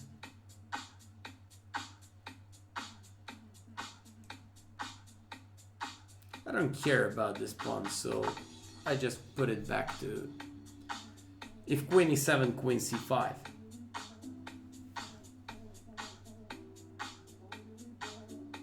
Yeah, but the problem about that game was that I actually had 2 seconds for the last move, and I wanted to make the move, and my mouse, I don't know what actually happened that game. For some reason, it couldn't move, and then I finally hit the mouse and smashed it so bad.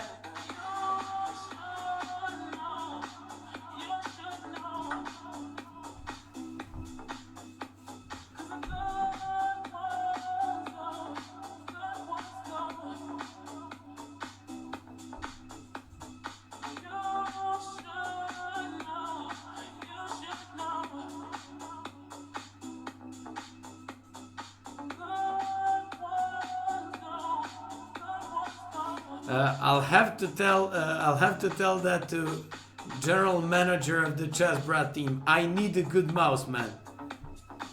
Bring me one.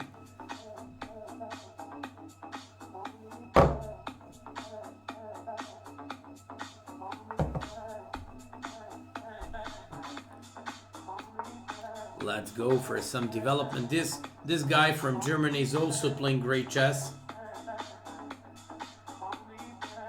No, no. All of you play really, really nice tonight. Literally, only one game was easy. Everything else was really hard. So it's not about me, it's about you. You play way above your skills and ratings. Eric, I need a mouse, man. Poor mouse. Rest in peace.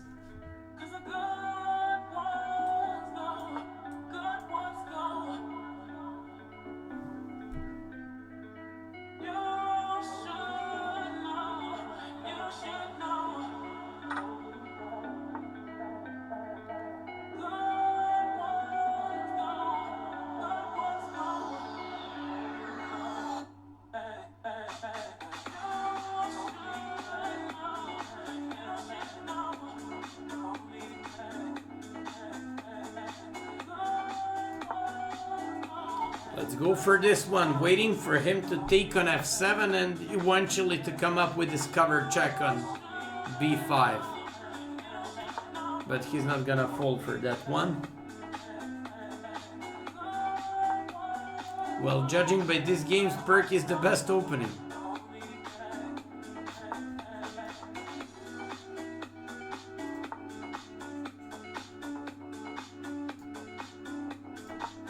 Let's go with some counter chances there.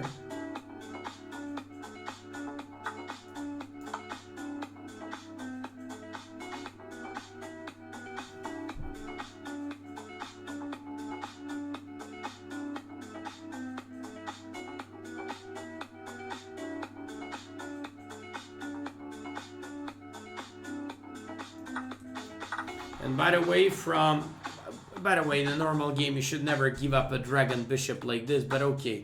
In this specific case, I can do that.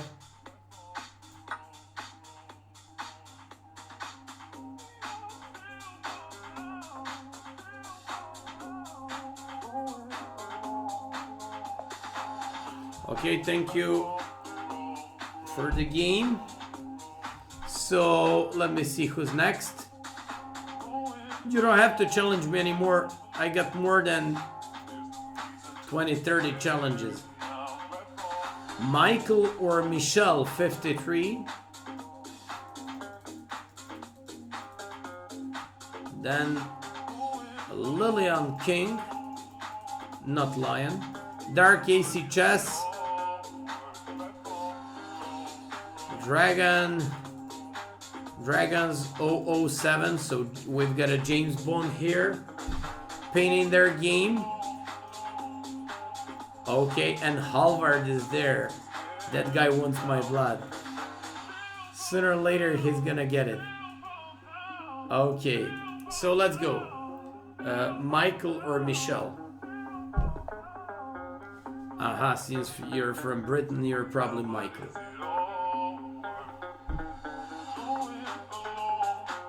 Hey man, what are you doing? What the hell is this? Okay, I'm just going to entertain you with one Petzer's opening. But next time, Michael, please play perk defense. So this is going to be the only game where I'm not gonna play this. Let's go for Petzer's.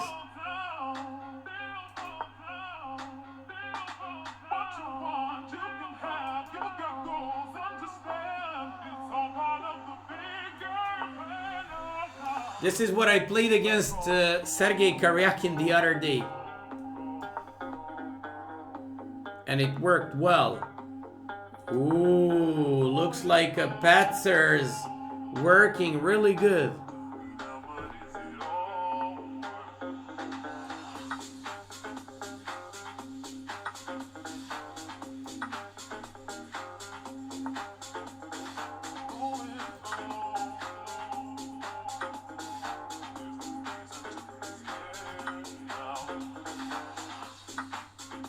Okay, this was just one game to entertain you with Petzer's opening. This guy was not careful student tonight. In terms of he didn't watch us and he didn't know what was he supposed to do. And I'm not gonna play against anyone else unless you play perk opening, because this is night for perk.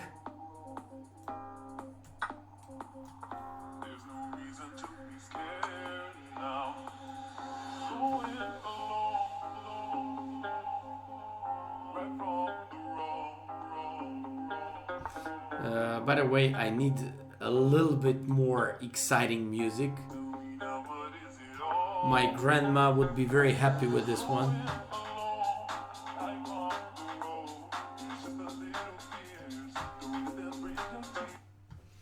Definitely have to move to somewhere, you know, something better here.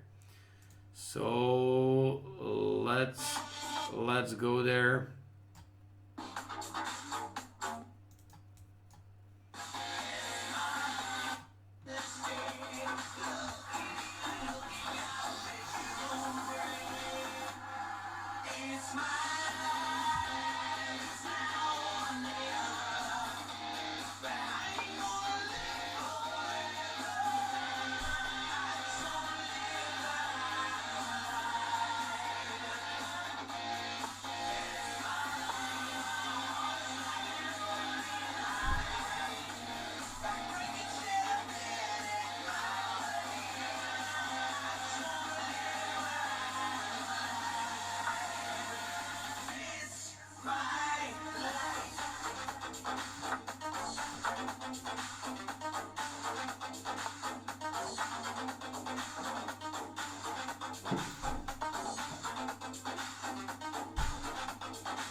Although you still have chances to beat me in this type of games because my mouse is bad.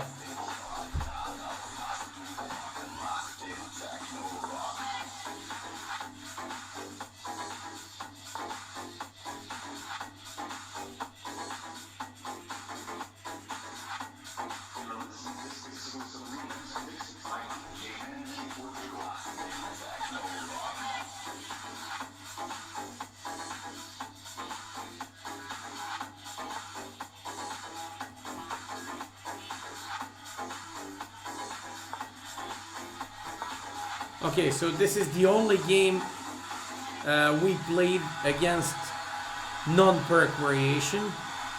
So from now on, whoever wants to play anything else,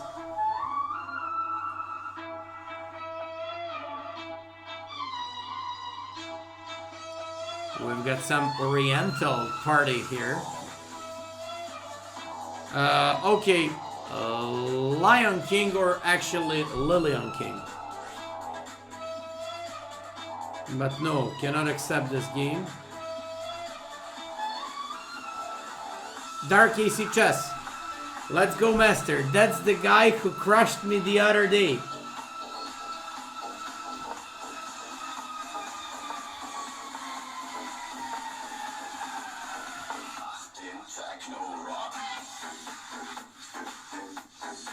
Now you can play c6, c5 or short castle.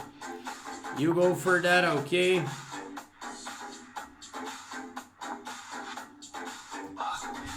Topic of our lecture, bishop c4.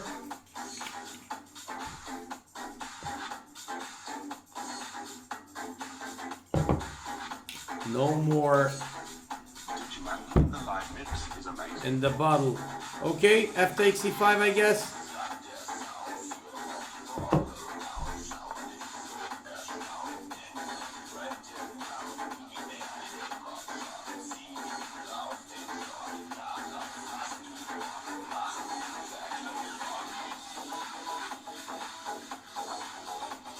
Well, I'm very tempted to go with e6, also with h4.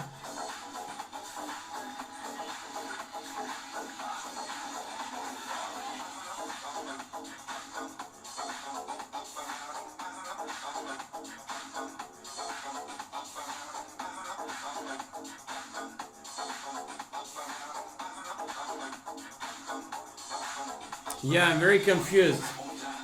Should I go with e6? This is how I lost the game to...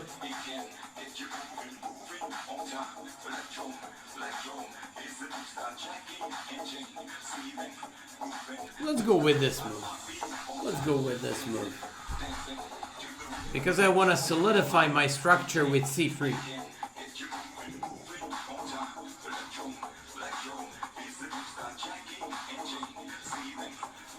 There is some good energy in the chat room. I just once again have to congratulate to chessbrah regular member and streamer Aman Hamilton for getting his second GM norm. I also have to congratulate to Michael Kleinman for getting an IM norm. So chessbrah team has some really good members to be proud of.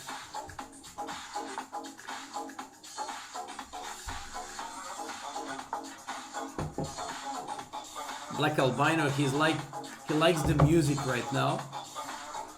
I prefer Jim Beam.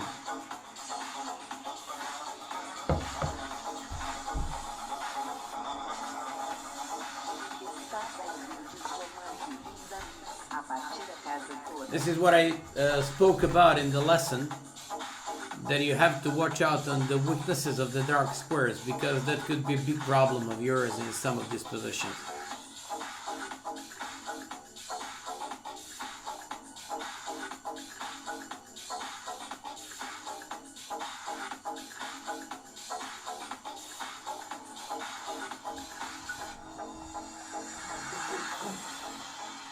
Okay, knight f6, I guess. Let's go for the weaknesses of the dark squares. Well, I played pretty good yesterday in Title Tuesday, but whenever I had some serious chance to play for the top 5 places, I lose my crucial game. I lost in the last round and I ended up on 6.5 out of 10. Otherwise, I would end up in like first 8 or 10 players.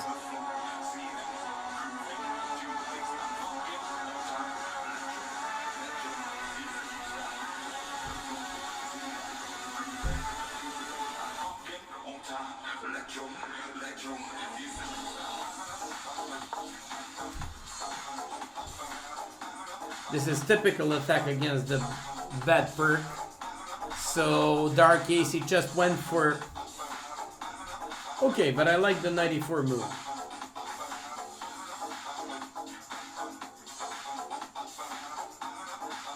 Somebody asked me about my next stream, about actually Serbian music. Yeah, I'll do it. I'll do it.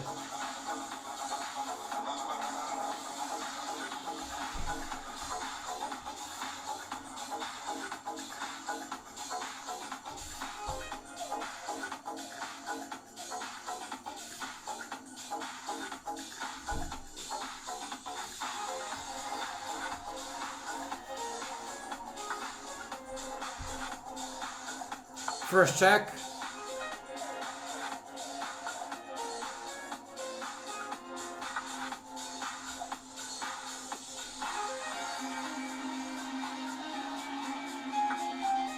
And now my queen goes either on h6 or I'm threatening very nasty queen g6. He's defending both. Threatening knight g5 right now. Oh, I see Miodrag Monkey is back. Come, baby. I'm waiting for you, man. I'm waiting for you. I need you so bad. You're the only one who won, of course.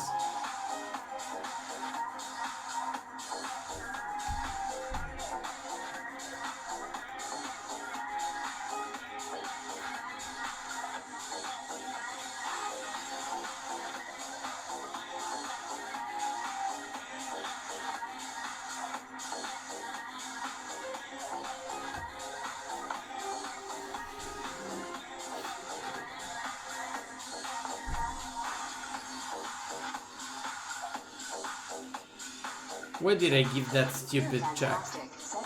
No, I'll go with this one. So if he takes knight, I'll play queen h6 and mate is inevitable.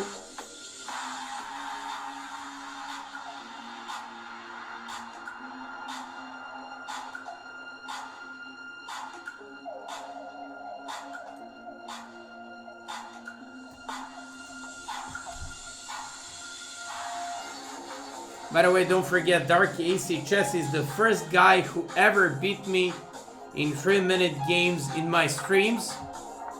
And I just have to say that Bernard Monkey is the second guy who managed to do that. And he did it right now.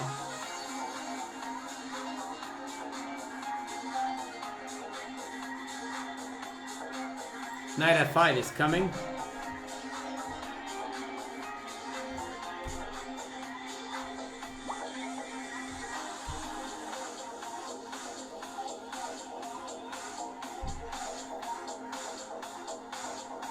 Knight h5 or knight f5 is coming, so mate is there.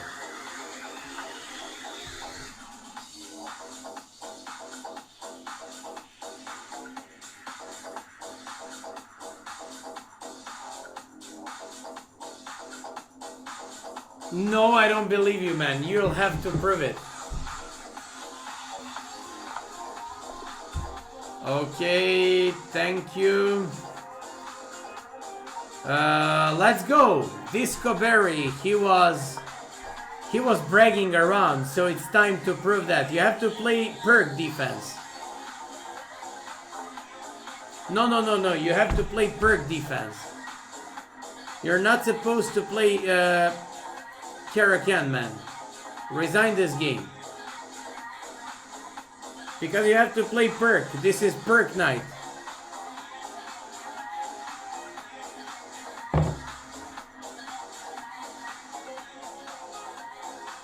Unfortunately, I cannot abort the game.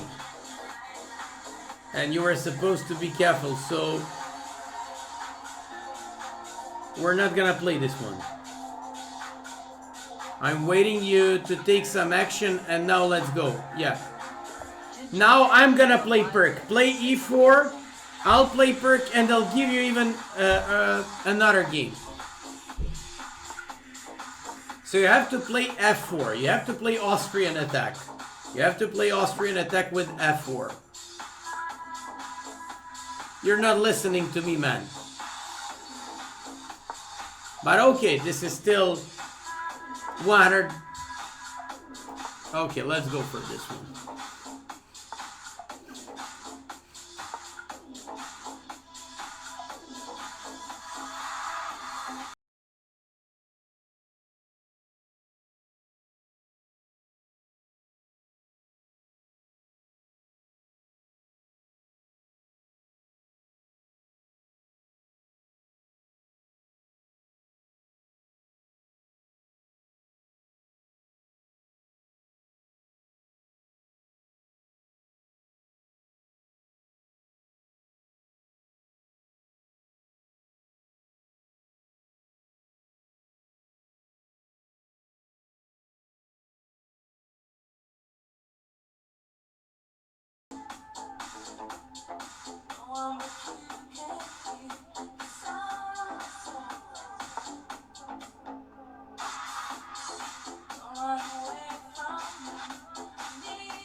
Very reliable system for white.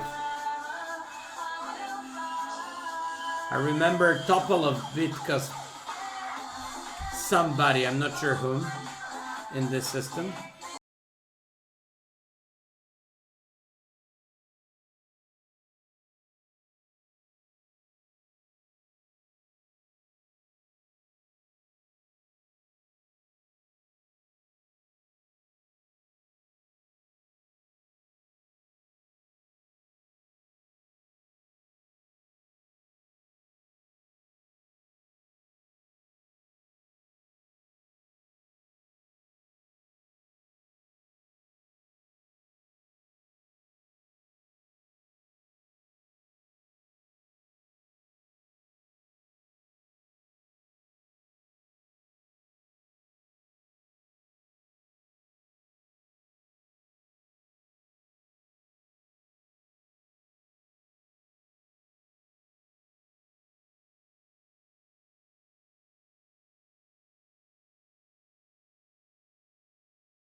Let's go. Bishop e5. I've got bishop c6.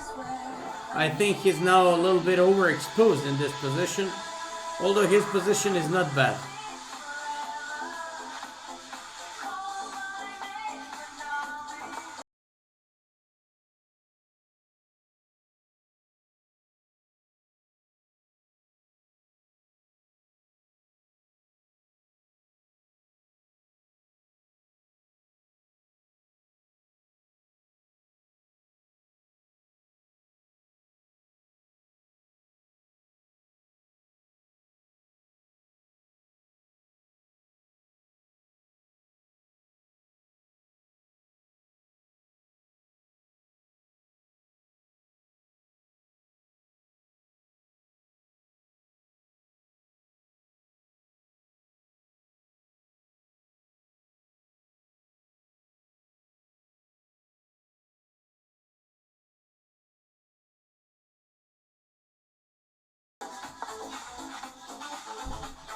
Even though I'm down a piece here, I'm pretty satisfied. I've got only 2 pawns, maybe even less than that. But I'm fairly satisfied because I have disconnected pawns in the center.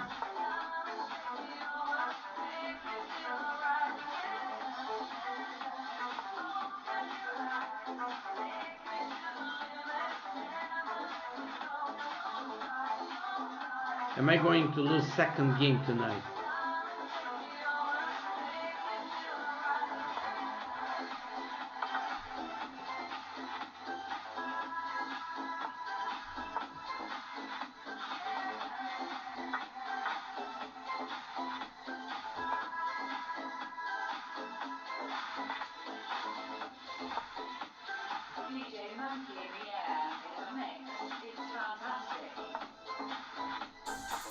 Now I have problems with my mouse. That's the problem.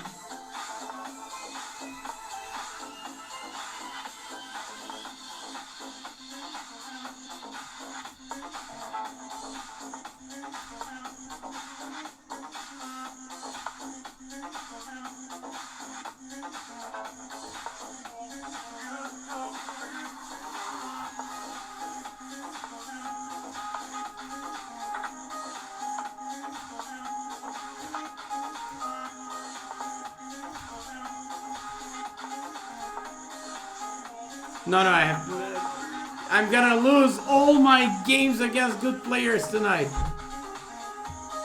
Oh la la.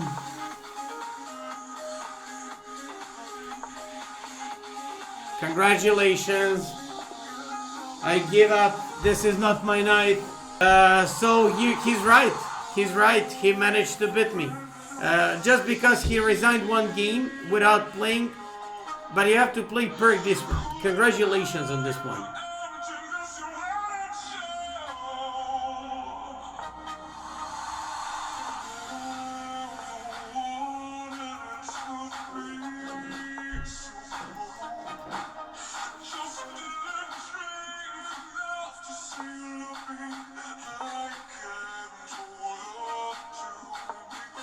Unbelievable. I lost in Title Tuesday against 7 GMs, only 2 games. And tonight I already played lost 2 games. Against average 2100.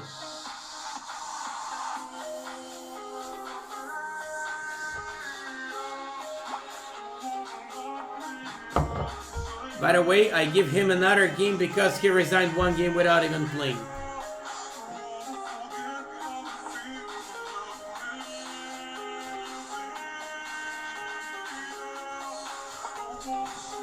Just a second.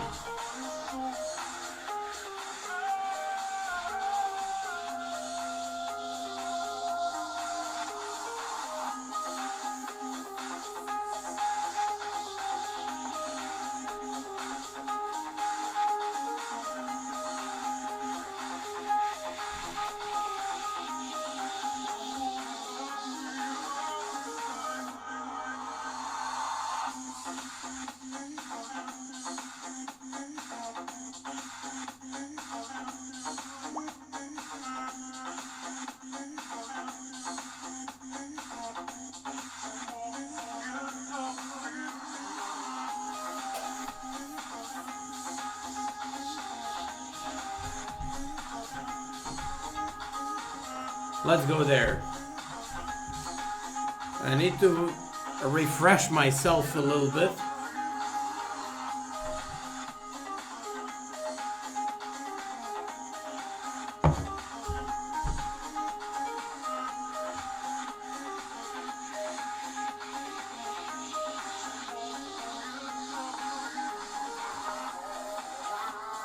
And I'll speed up now.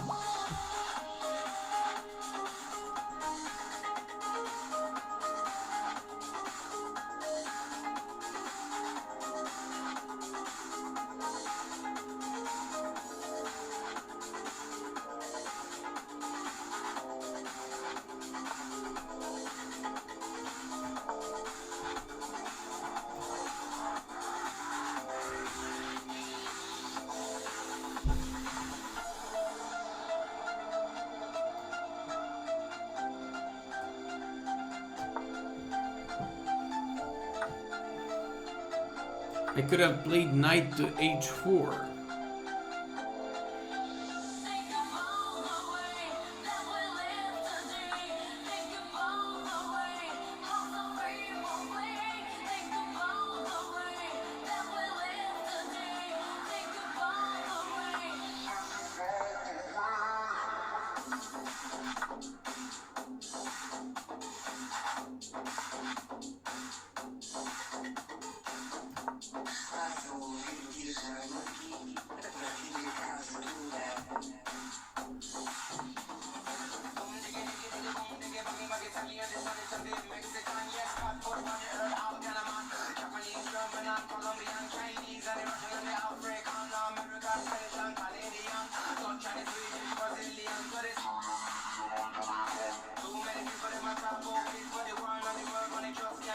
Let me put my king into safety.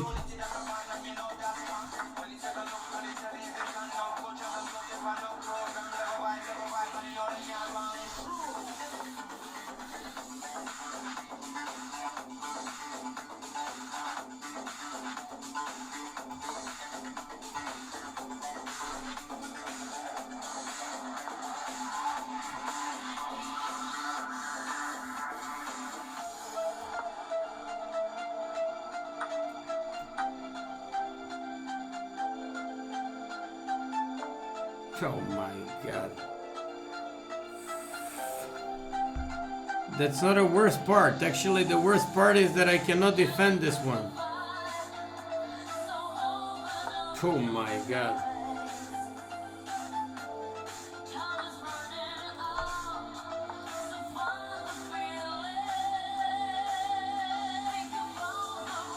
I'm blundering like crazy tonight. Luckily I found this one, but this is unbelievably bad. Unbelievably bad. I found something finally.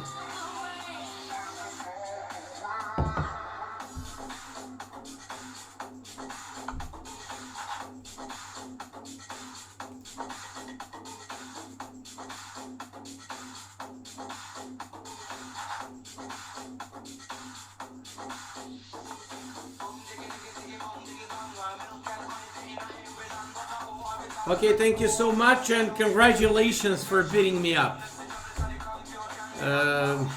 Nice, nice. What can I say? At least I found something finally tonight, but very bad, very bad. Anyways, let's carry on. Next one.